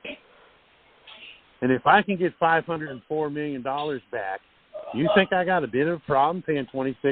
Of course. Back in taxes? Sure, you guys can have. Yeah, I'll give you 30%, 35%. You know, I'll take 65% of $500 million. Okay, so does that answer your question? Yes. I just part of that other question. It's the same question, but it makes sense what you're saying. But does it? So there's no way if they've been matured to cash them in because they've already been cashed in. But right. What if there were bonds made like for like when they did create a Social Security number or a birth certificate for me? Would there be bonds attached to that? Yeah, there's bonds attached to that. Yeah, there are bonds attached to that. Those bonds, that birth certificate is a bond.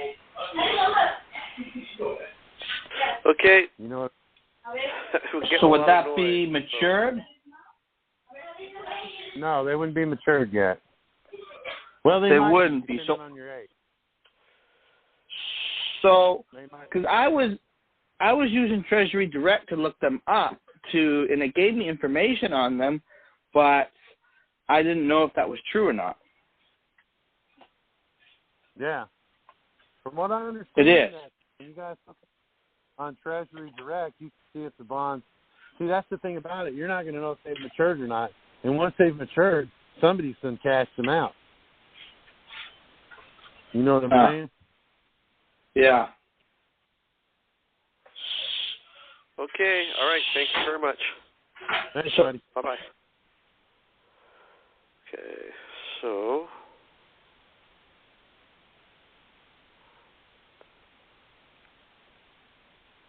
there we go.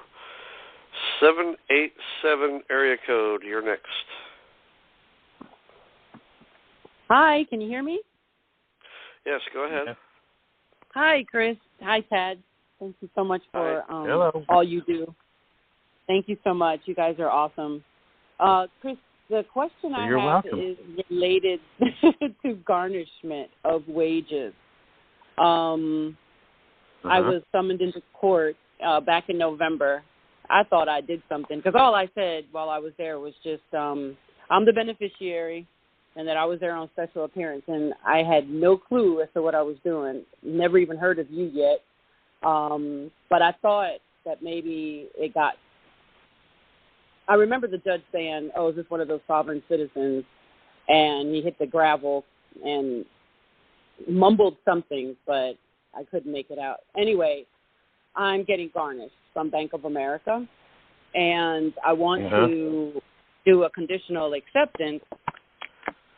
But who is everyone? My question is, who can I conditionally accept?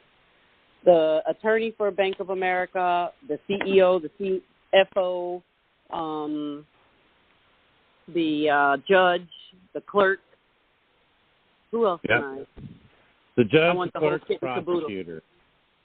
Yeah, the judge, the clerk, the prosecutor, the court itself, because it's a principal.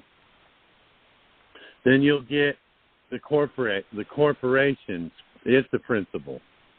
You'll get the CEO. You'll get anybody that wrote you a letter, right? Because you got letters from Bank of America or whatever, from Susie Jackson or whatever the case may be, right? Mm-hmm.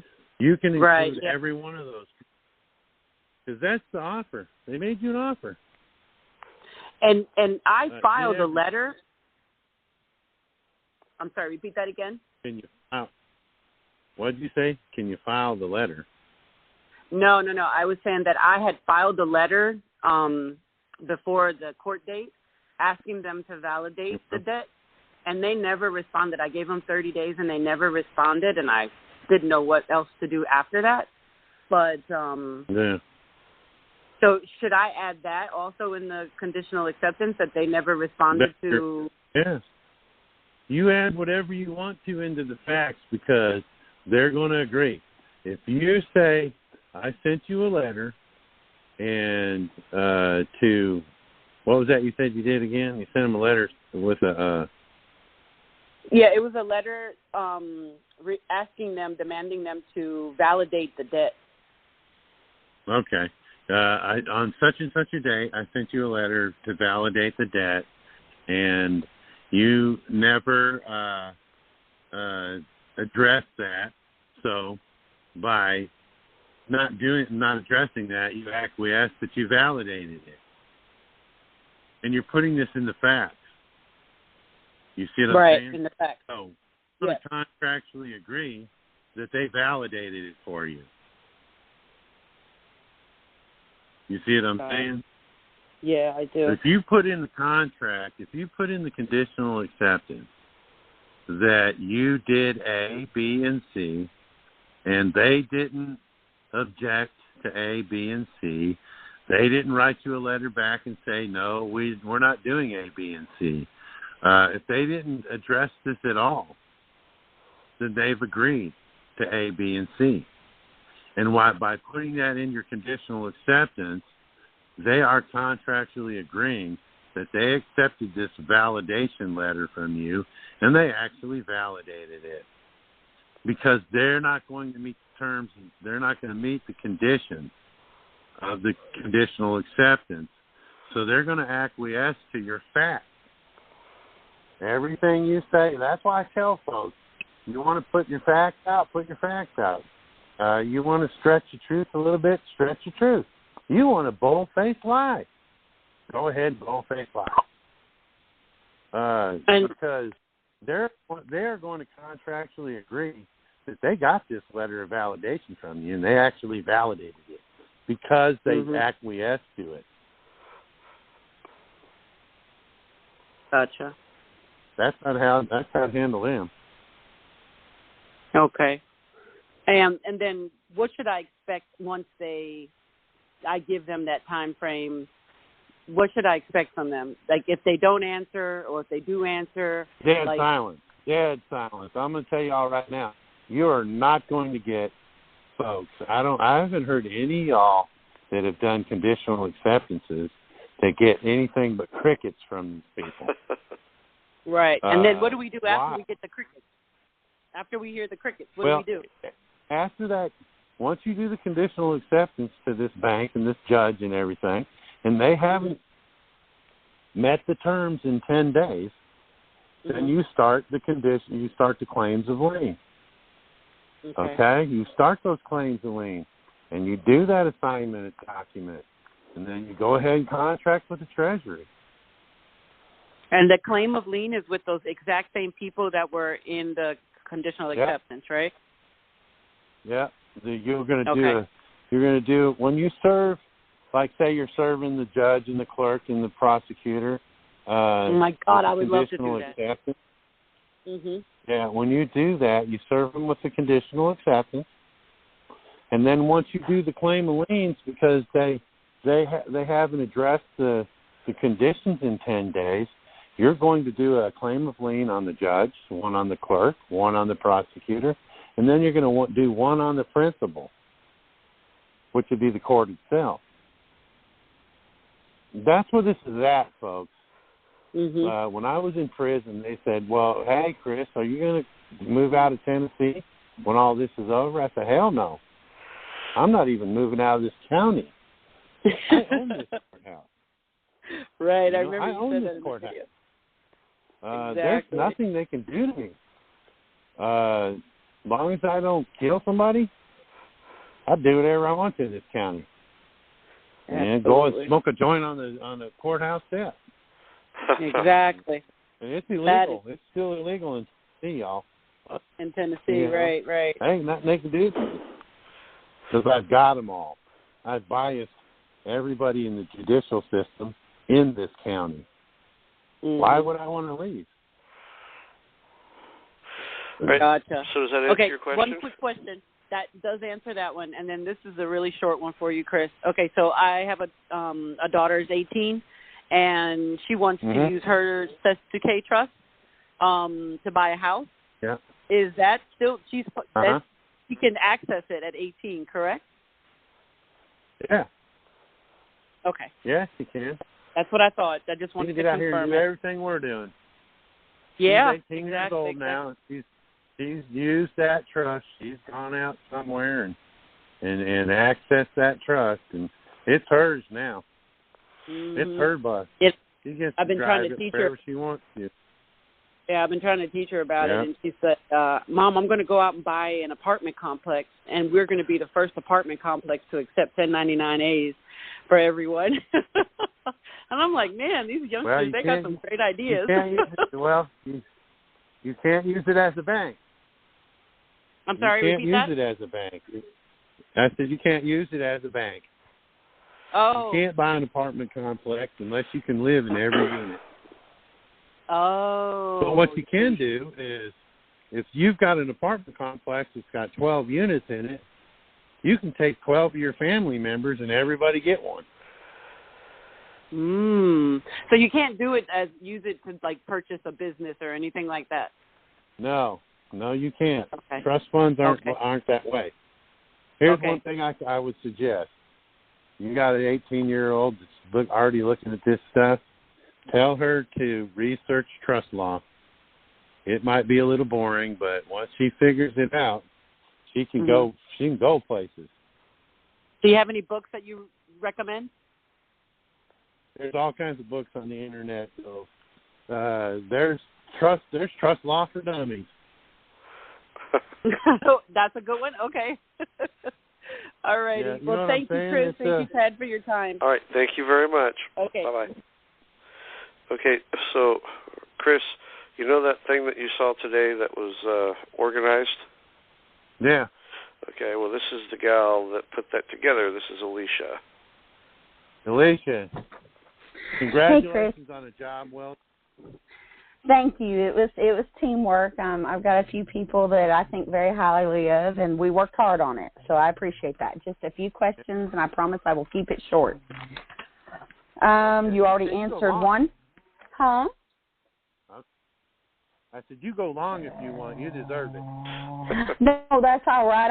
We're trying to once I completely get a full comprehension of the process, then we can make waves. But that's what I'm trying to do. I just have a few questions. There are two forms for the 1099As, and that is the EG, which is up to $100 million for wire transfers, and the other is the 888 for transfers over $1 million. Is that correct? Yeah. Okay. Yeah. I'm going to send you an email because I know that process is going to take a minute.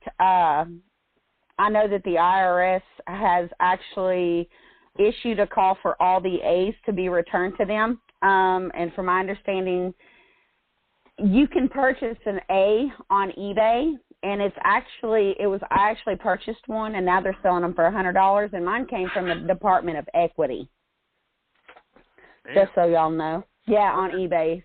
$100 a piece for the 1099A carbonless, and it came from the Department of Equity out of Houston, Texas. Yep. Next. Hey. Yeah. Are y'all starting to get the feeling that this really works? Oh, I know it works. I have no doubt. How could they ask $100 for a document Guy was just talking about here tonight that he can make? That was actually another question, and that was one of my questions that you answered previously on the call, like how to make them. Yeah. Yeah, there is I think what he's got. Somebody sent a picture. He took a picture of a box like you get from Home Depot, and it had the little black thing on it, keep you from stealing, and the wires going around it. And it was a kit that you could use in your printer that prints out the A's and the OIDs and the 96s. It was I guess it's a program. You put the disc in your computer and you print. You change your cartridge and you print your own. It probably comes with a stack of papers. That's the right kind of paper, and you can do that. But if they're getting $100 on them on eBay, they're not. Look, folks, they are not going to discontinue the 1099A just because of what we're doing. Not yet, anyway. No. There are thousands and thousands of businesses out there that get thousands of these things every year. If you read the directions on the 1099A, it says who must file. Right? When you read the directions on the 1099A, it says who must file. Financial institutions, post offices, postmasters, the military. Right?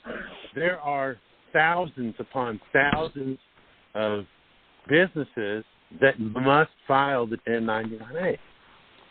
They're not going to discontinue that. They're not until we completely blow this up. When that happens, they're going to, if it isn't beneficial for them, then they're going to figure out some other way of doing it. But I think it's my opinion.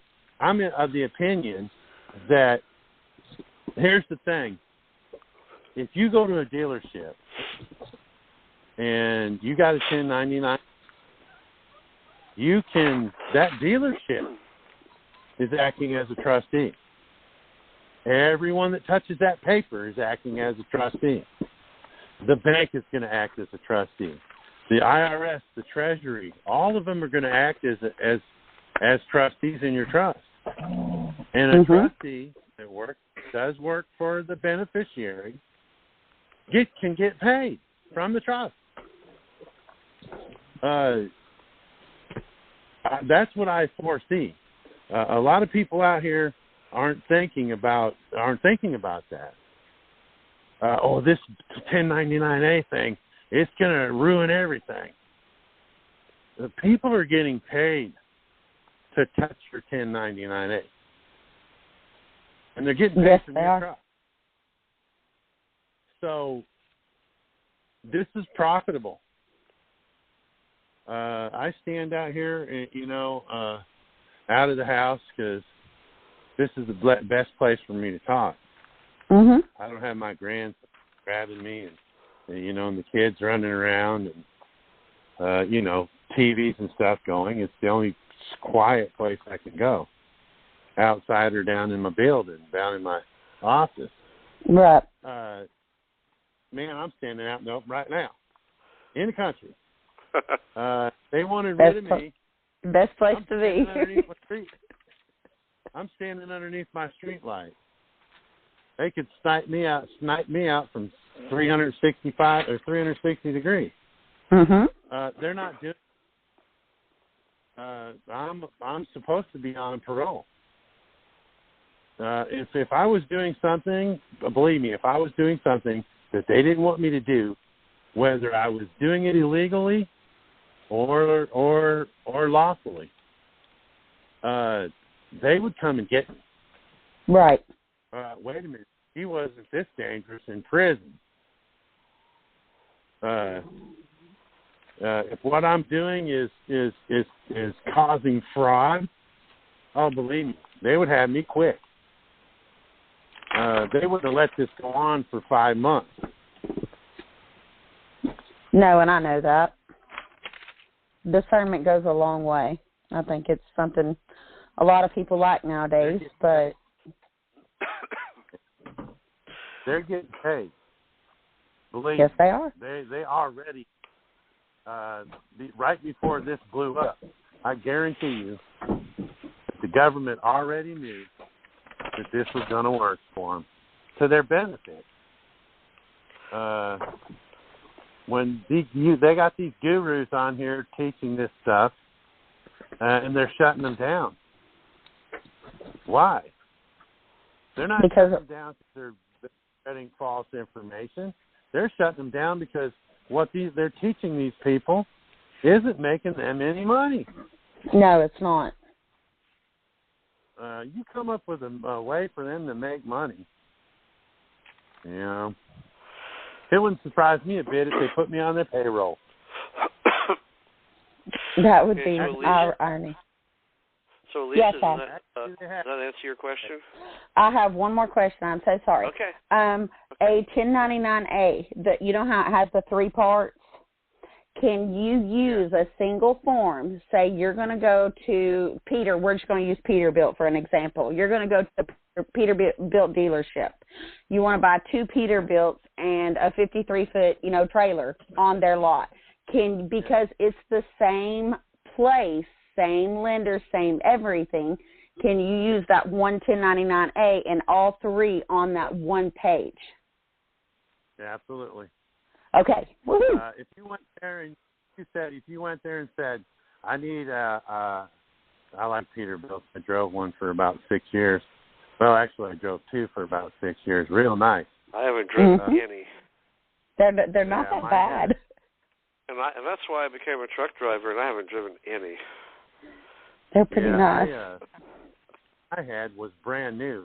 We picked them up in Nashville, and it was $100 back in the mid '90s. It was $129,000. 6-foot, 72-inch sleeper.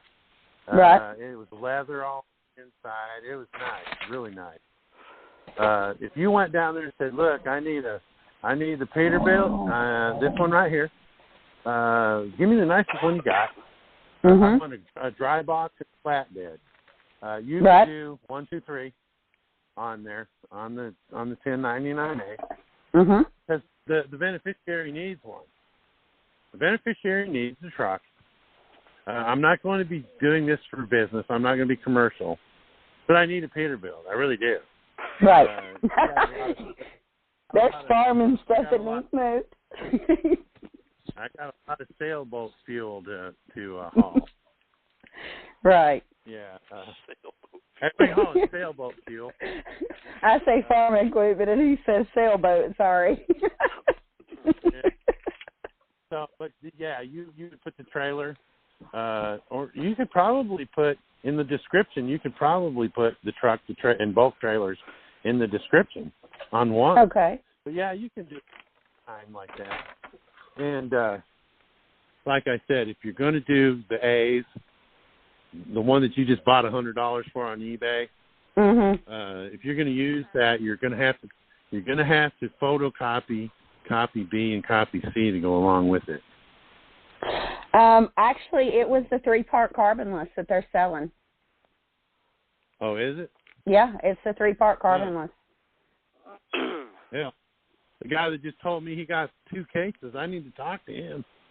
I do too, because all mine have been canceled. Yeah, I need to talk to him. Hey, man, they're giving, because there's like 50 to a box. Right. Now, you said that we can use previous years, so I have several 2018s. Yeah. And you said that we can use those, but the OIDs have to match that same year. Is that right? OIDs have to be. Okay, yeah, because I've got a package out right now to someone. Yeah. Yeah, you can use. You have to use the 22 OIDs, but the A's, because they're recalling the A's until October the 1st. You can use any of them you want. And the thing about that is, if you use one that isn't up to date, they're just amending it anyway.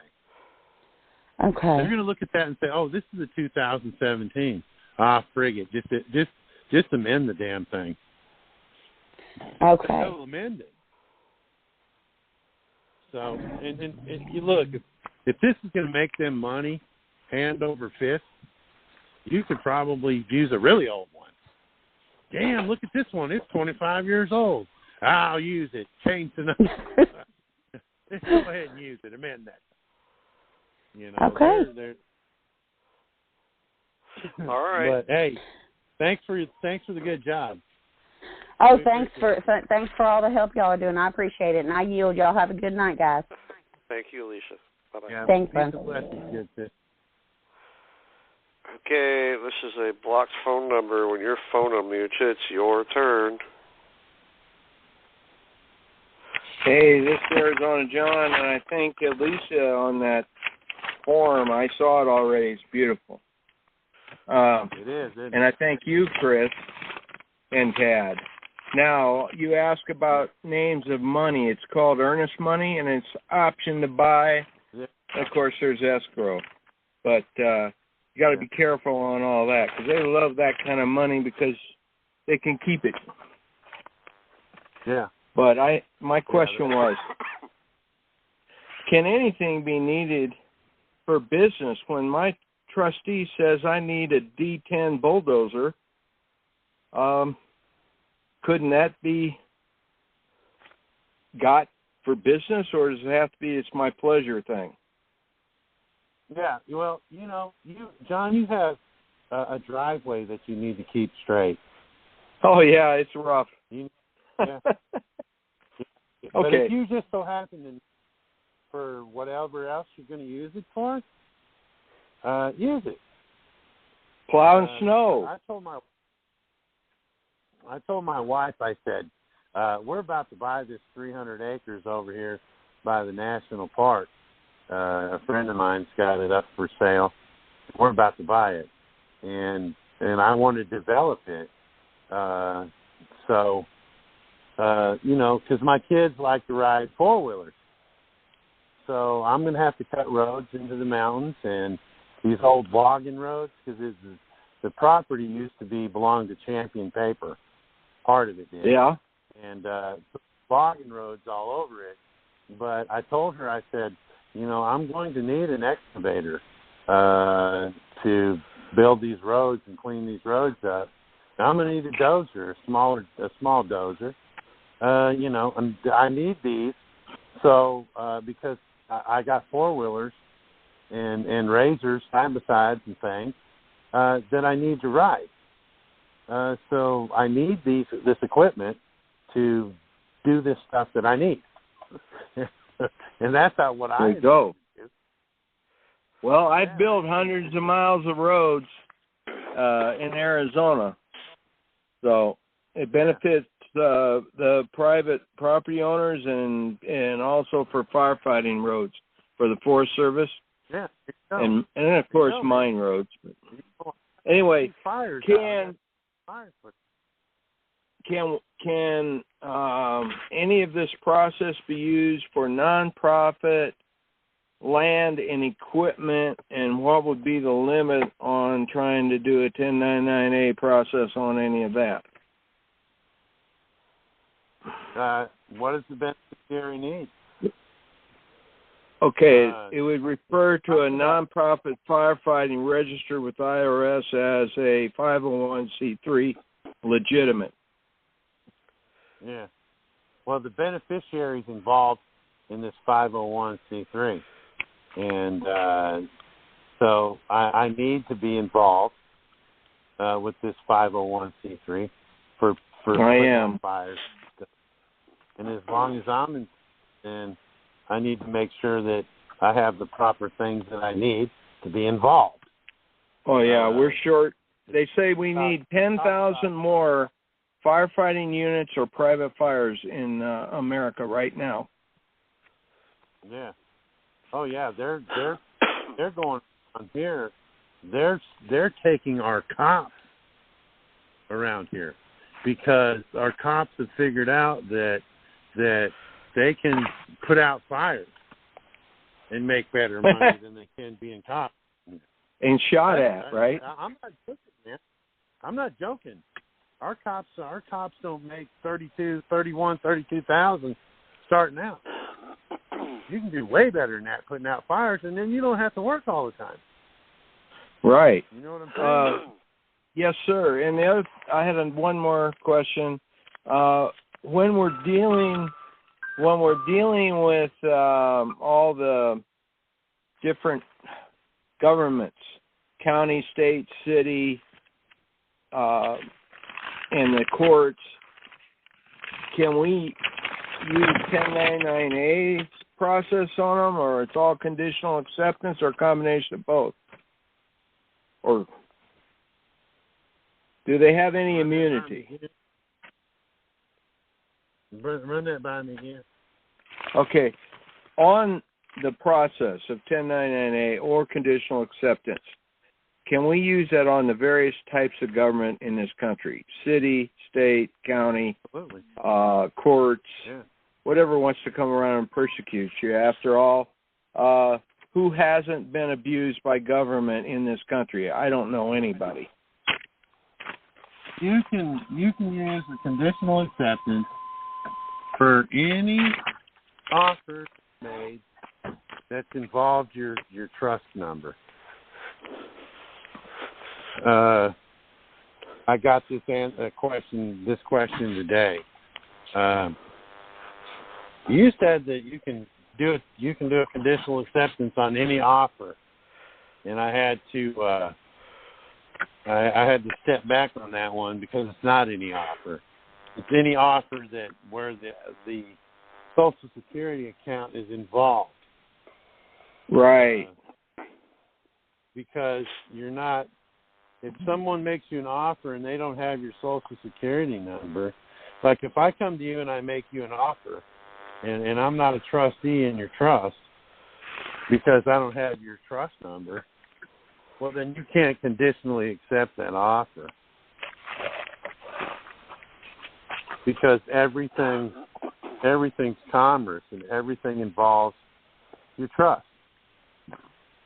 But when it doesn't, you know, if I make you an offer to buy your cow, I'm making you an offer. You can refuse that offer. But if I'm making an offer to buy your cow and I'm doing it with a 1099A, and you take that 1099A, it has my Social Security number on it, so you've accepted trusteeship. Wow. See how that works, John? Yeah, that's beautiful. You know, if you want to hem somebody up, like the dealership, I'm not your trustee. Well, what are you holding in your hand? Is that a 1099A? Or what are you holding in your hand? Is that an application with my Social Security number on it? You're damn right you're my trustee. That's how that works. Yeah, that's beautiful. Is that John? Yes, thank you very much, both of you, and also another shout to Elisa. Thank you. God bless. Yeah, man. Yeah, Elisa's been helping. All right. 770 area code. Go ahead.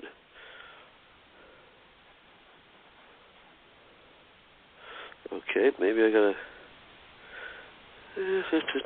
Hold on. 770. Go ahead. Sometimes, Dad. Huh? Sometimes, Dad, when we're going late, I kind of wonder if anybody's falling asleep.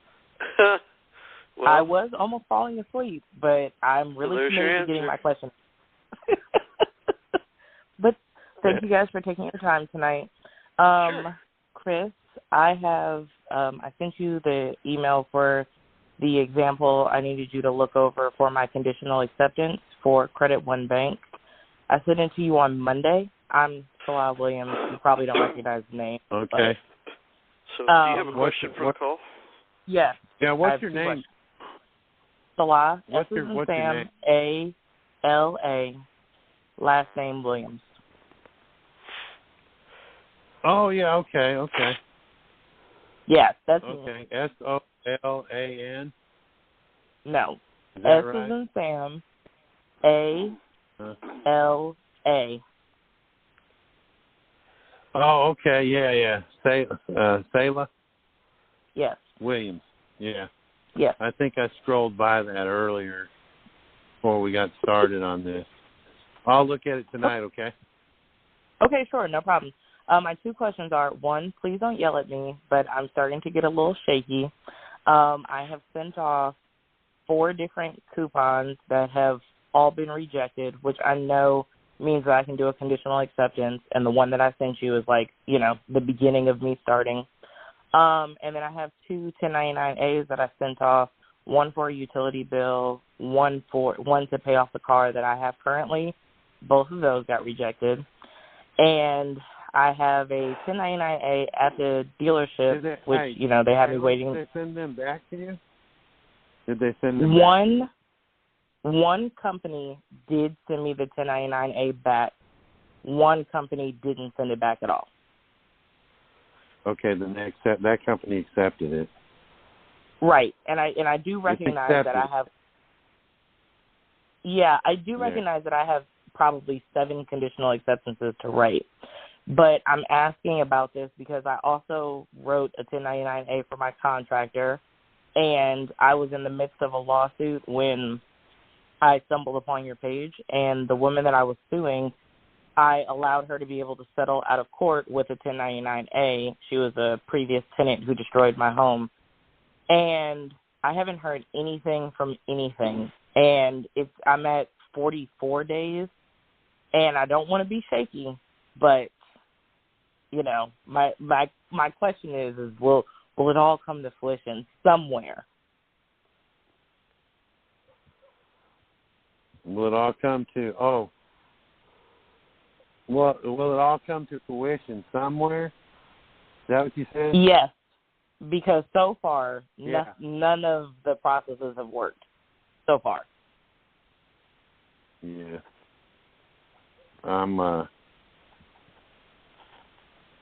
I just looked at your conditional acceptance.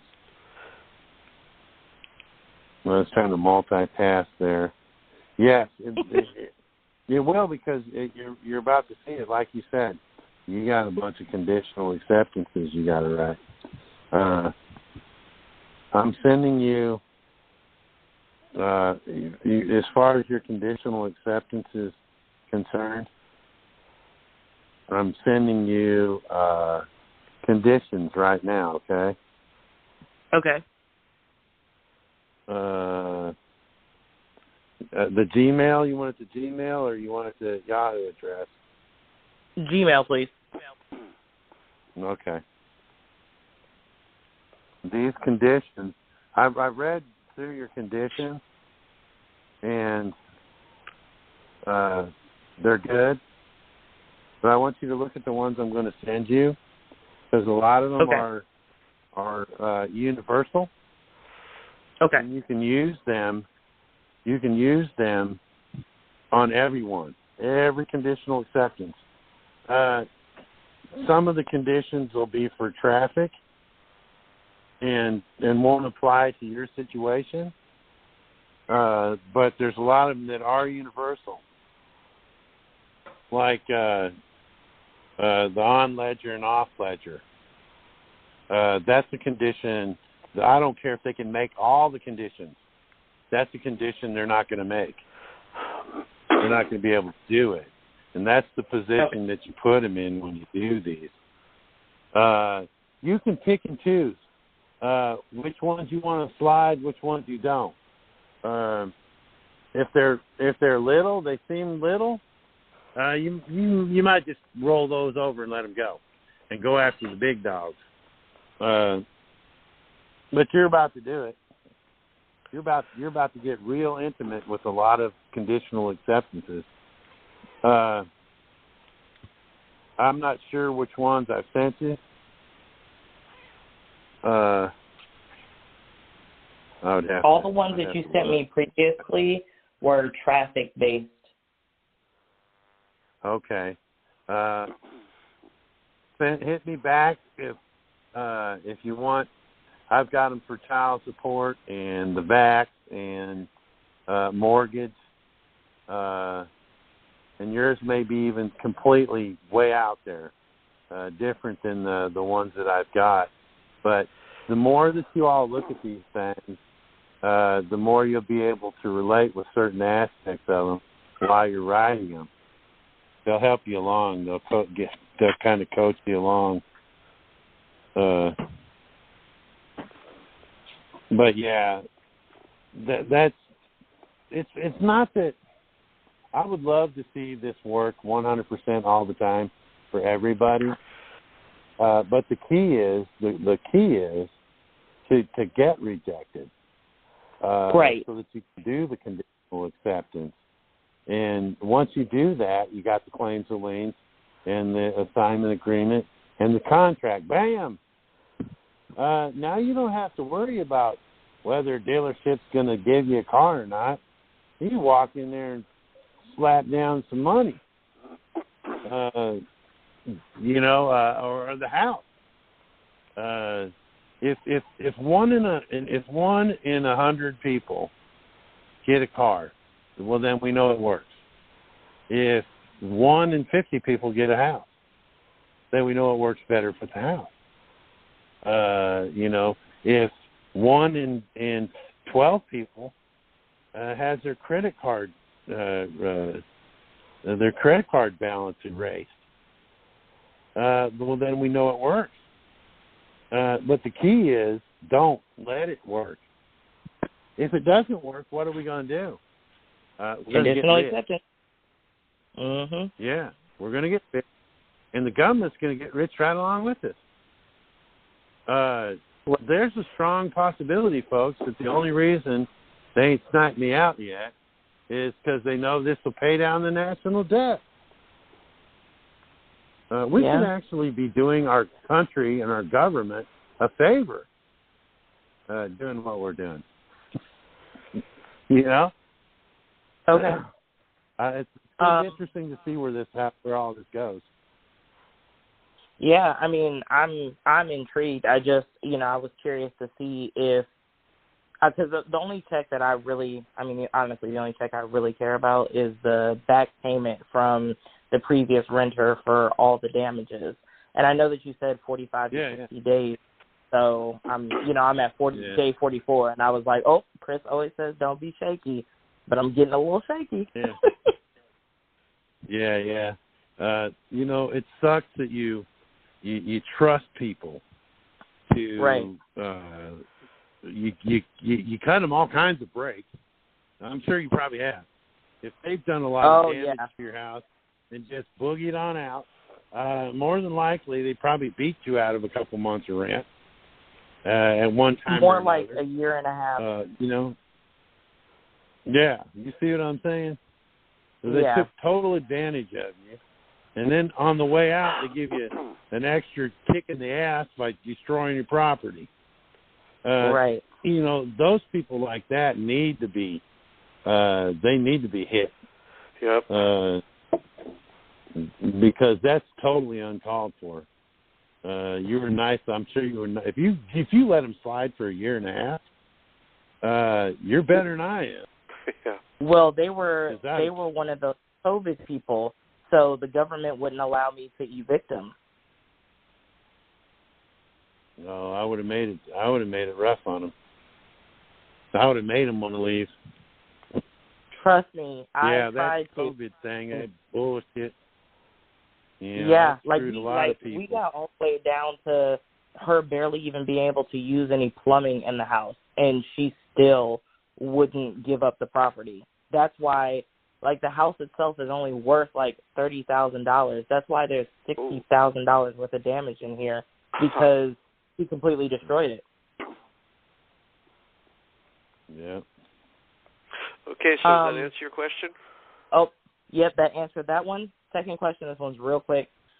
With the 1099, I do have a realtor who is willing to be the fiduciary and, hold the check in escrow once I'm able to get it. Yeah. What I want to know is can I just go ahead and purchase land, get a price quote from a builder, and wrap all of that cost up into one 1099-A with the purchase of the home? Well, with the purchase of the land? Absolutely. You can do it. You can do a turnkey.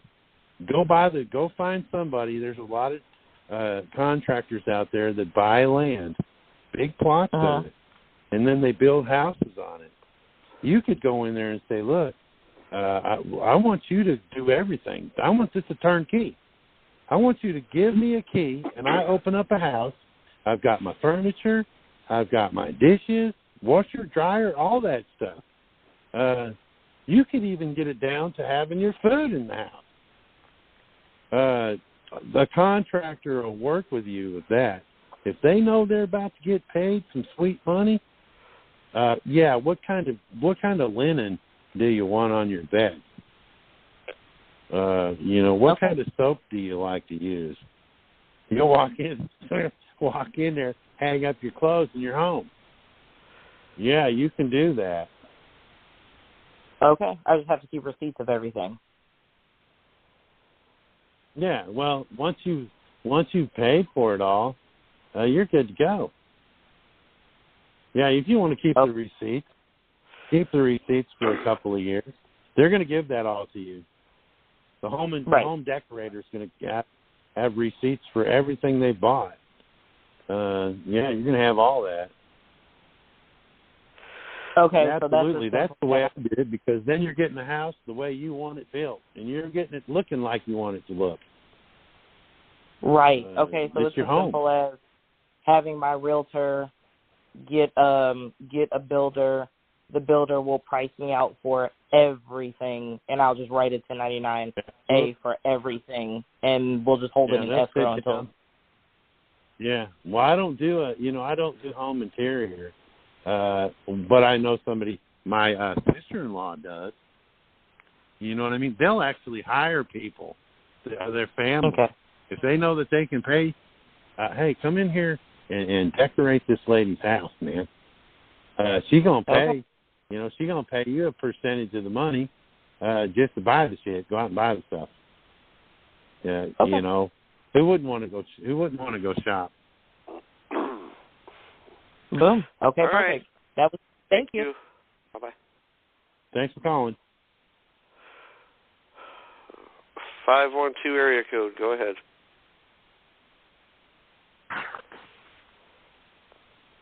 Grand Rising. Go ahead. Sorry. I just what was had it. I didn't know I'd be on to get another question, but I just wanted to ask about one thing about the 1099-A process. I have 3 grown daughters that stay with me, and I want to know if I can do a 1099-A for them for rent for the year. They can do a 1099-A for rent. You're gonna make up an application, a rent application, and then do assignment agreements. Okay, most leases have assignment agreements. That's what they are. A lease agreement is that assigning it to the. Yeah, look here, man. When if you go on the internet, you'll and type in assignment agreement or lease agreement, okay? You'll get a lease agreement. Have them make out an application, right? And then have them sign a lease agreement, okay? Now they can give you a 1099-A for a 2-year lease every month for 24 months. They can give you a 1099-A. And then you will be their trustee. And then you can do the paperwork to the Treasury. Yes, wow. You can. Okay. Hey, Thank you. I wouldn't imagine you got much hair left, do you? Oh man, I tell you what, man. That's a whole nother 3 story. daughters, man. Yeah, 3 daughters. That's But again, thank you for your time and all that you do, man. And brother. Best wishes on April 6th, because I know it's gonna go your way. We all rooting for you. Thank you, and have a great night. Yeah, man. Thank you. Okay. Let's see. 3 daughters. 636 area code. Uh, That's a lot of shotgun cleaning. Yeah. Hey, you know the difference, Tad, between raising boys and raising girls? What's that? With the boy, it's only one prick you got to worry about. With girls, it's every prick in the neighborhood. Yeah, right. Yeah, real quick, do you know the difference between a fairy tale and a trucker's tale? Your fairy tales start out with once upon a time, and trucker's tale starts out with this ain't no shit. There you go. 636, go ahead. Yeah, hello. Can you hear me? Yeah, go right ahead. Yeah, this is Rob from Missouri. I have several questions here about the conditional acceptance. The more I study, I guess, the more confused I get. I have some traffic stuff I'm working on, and it looks like the cities and counties set up a parent company on Dun and Bradstreet, and then the police or the sheriff's department and the circuit court are all different entities under that parent company. Yeah. So would I send, I mean, really I could send everything to the county, but I'm confused on who's really who, you know. Yeah. You're confused about who the principal is. Yeah, there's a main principal, which is the parent company, and then there's sub-companies under that. So the prosecutor's office, I send one to the prosecutor at the prosecutor office address, and then the court is at a different address, and the sheriff's department is at a different address, but they're all under Dun and Bradstreet with the same TIN number. Yeah. Yeah, I was talking with a gal out there in Eugene, and she was talking about her dealing with the municipal court, and she was talking about who she should go after. I said, well, the municipal court is the principal, but it's a part of the municipality, the city of Eugene. Right. So if you want to, you could go after the city of Eugene with the subsidiary principal being the municipal court. And then by doing that, you can also go after the mayor, because the mayor is the executive officer of the city. So that's what you have to figure out. You can go all the way to the top. You can go all the way to the top. Think about that. The city, if the county is the Dun and Bradstreet that all the subsidiaries are under, well then the state, the county or the city. Oh, now you're breaking up, Chris. I said that the county is a subsidiary of the state. So by your logic, you can go all the way up to the governor. Wow. Does that make any sense? It does. Then when you're going to have to figure out who you want to go after. It's about who you want to go after. This has lasted. You don't like the county years. mayor? Go after the county.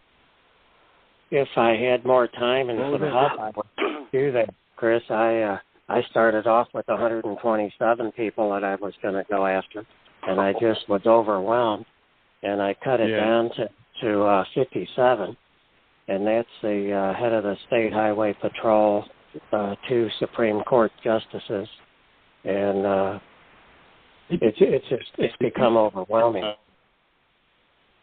Yeah. Did you send your conditional acceptance for me to look at? I sent one to you that wasn't quite done, and I'm almost done with this one. I've had several people look it over. Yeah. Yeah. Yeah, it was like super long. And I sent you a message, I think, where I said, get ready to pay, because when... breaking up, Chris. If you... Breaking up, Chris. If you've got 100 people that you're going after, is that any better? Yeah.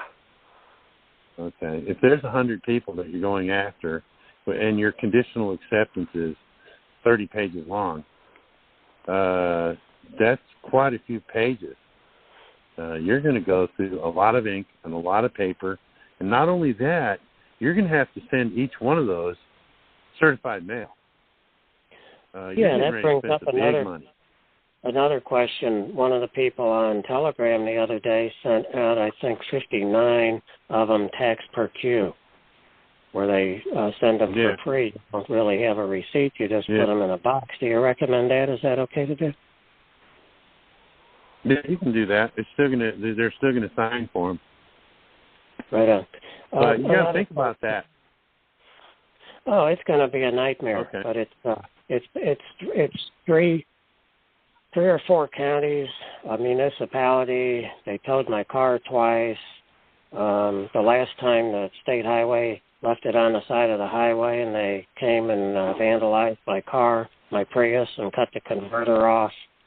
And then I've got thousands in bonds to them. It's just, I need to put an end to it. It needs to stop. Yeah. Another quick question. The one municipality hired an outside attorney as a prosecutor. Who is he? Is he a, an officer of the tribunal?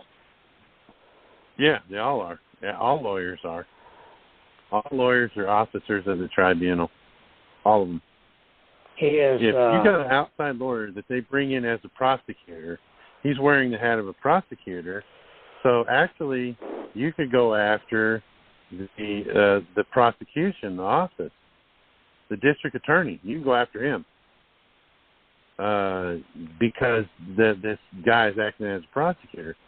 The thing about the prosecutors is if you end up in court and you look over and see the prosecutor, the guy that's arguing, isn't the one that's actually the prosecutor. It's the cop that wrote you the ticket. It's the investigating officer that's sitting there. They make them the prosecutor. So if anything goes wrong, it's them that have to pay. And then they can say, well, I'm not responsible for it. It's this guy here. He's the one prosecuting. That's how that works. So if you got an outside prosecutor, a cop can be the outside prosecutor. Whoever arrested you can be the prosecutor. And then they just have any old body they want to argue it. So how do you determine that? How would I know that? You would treat this guy, you would treat this outside attorney as if it was they were a prosecutor working for whatever court it is they're prosecuting in. Right on. Got that. A couple other things here. Would 12 U.S.C. 411, deposit as lawful money, would that be an alternative to a beneficiary bank account? Yeah, absolutely. So if I did happen to get a check from this, I could just... I want gold and silver. That's what we say in the conditional acceptance. No. I want lawful money. Right, but if the Treasury ends up sending me a check, and then there's this 12 USD 411 where you can demand that the bank deposit that in your account as lawful money, would that keep the Treasury from calling that money back? What you do is you open a beneficiary account, and then they won't be able to. My bank account in my CD is in a beneficiary account. And when the IRS tried to come in and seize it and take it, the bank said, we can't let you do that. This is a beneficiary account. This is a beneficiary CD. If we give this to you, this guy is going to charge us with felony. No, we can freeze it. We'll let you have it. The bank actually told the IRS, get bent. You're not getting shit here. That's why I suggest to everybody, put your money in a beneficiary account. Right, and it sounds like. Okay, I thought from some of the stories you've told that they won't give you one, that you got to sneak your signature in and stuff. So I was. Well, you don't want them to see it. You don't want them to see it. You want them to accept it without knowing, like they do to you. Yep. They get you to do all kinds of stuff without knowing. Right. That's why I say do that. Because there's banks out there that you can do a beneficiary signature and get an account. They'll open it for you. Believe me, if you walked into any bank and you had a $57 million check from the Treasury, they're going to let you sign however in the hell you want to. Oh, right on. I don't care. Sign it freaking Mickey Mouse. I get it. We want your money. Yeah. All right, so does that answer your question? A couple other things here that I think would be useful to a lot of people. I have been trying to get that sales tax exemption from my state, and I have gotten nothing but the runaround and stonewalled, and they finally blocked my email, and they sent me a letter with no signature on it that said this guy's name, head of the revenue, is Wayne Wallingford. It says Wayne Wallingford's final decision is that you do not qualify for the sales tax exemption, end of story. But they actually blocked my email where I can't send them an email.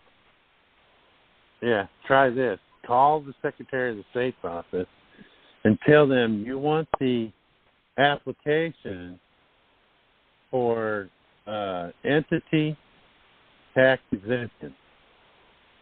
Okay? Entity tax exemption. Tell them you want the form, and then have them mail it to your address. Give them somebody else's name, but mail it to your address because they already know your name. You know, this is Jonathan Williams. I live at, and then give them your address, and then they'll send you it's entity tax exemption. A lot of times when you're looking at these states and you're looking for individual tax exemption, they won't have it because it's not labeled as that. Most of them are entity tax exemption. That's what I've been telling them, Chris. Entity tax exemption, and they send me a form for a 3C and corporations and all kinds of businesses and stuff. But, not one for an entity. One other quick thing here for you. Have you heard of vacate void judgment? What? It's called vacate void judgment. Yeah. I just sent you an email here with some Supreme Court stuff on it, and I put vacate void judgment in the title so you could find it. I'll take a look at it, man. All right, thank you very much. Appreciate it. Chris. We're going on 3 hours, man. I know. So, would you recommend that people join my website to get kind of to make it easier for them? Yeah, I've plugged it quite a bit. And here's the thing, Tad. Most of everything you got is free. Right. There's some things that you got that because I've looked at it, in my opinion, is well worth it. It might seem a little steep, but there's a plethora of information in there. There's all kinds of stuff, and you've done the same thing with other folks that you've done with me. Right. So there's all kinds of information in there. And here's the thing about it, and I talked about this on my live that I did there the other night. And here's the thing. You can sit and listen to me for 4 hours and get bits and pieces. But if you're not interested, if you've watched the videos and you got a good idea of the process and you know me rather well, the thing that you can do that I think's good, that what you're offering, Tad, is if you're interested in the W-8, a person can get in there and go straight to our talks and go right to all the audio of the stuff that pertain to the W-8. Right. Or the 1099-A, or whatever the topic is. That's what I like about what you've done. You've taken our conversations and you've bulked them up into the categories, so people don't have to listen to hours and hours. It's designed to save time. It is. I've gone through and listened to quite a bit of it, and I like the way that you've got it in there like that. Like I said, whatever topic, if folks get in there on your site and get to looking around, they're going to see, well, dang, I can go listen to everything he's ever said about the 1099-A. Right. Or, the contract with the Treasury. The claim of lien. It's all broke down like that. It's a service. It's a great service in my opinion. Well, thank you very much. And so you guys, you can help us out a couple of ways. One, join our free email list. That way you'll be notified of these calls and other events. And you can help support these calls by joining our monthly membership. And that'll help us out a lot. Well, it'll help me out a lot. I don't think Chris needs any more help, but it'll help me out a lot so I can bring this to you and keep the service going. So, Chris, if you'd stay on the line, was there something else you wanted to say? I said, I'm sure it's rather time-consuming to sit and listen to all this and edit it and put it all in there. I'm impatient. It's hard for me to sit there for 2 hours and kind of do all this, but yeah. Yeah. So if you'd hang on. Everybody, thank you very much for participating tonight. We went over 20 callers tonight at least, and we got like 30 more that's in the queue that we're just not going to be able to get to. But I do my best to mix it up to get to new people. So, again, thank you very much. And we will see you again next week. Next Thursday night, man. Yeah. As soon as I figure out again how to... conference lock, hold. Oh, there we go, right there. Big red meeting. Stop meeting. Good night.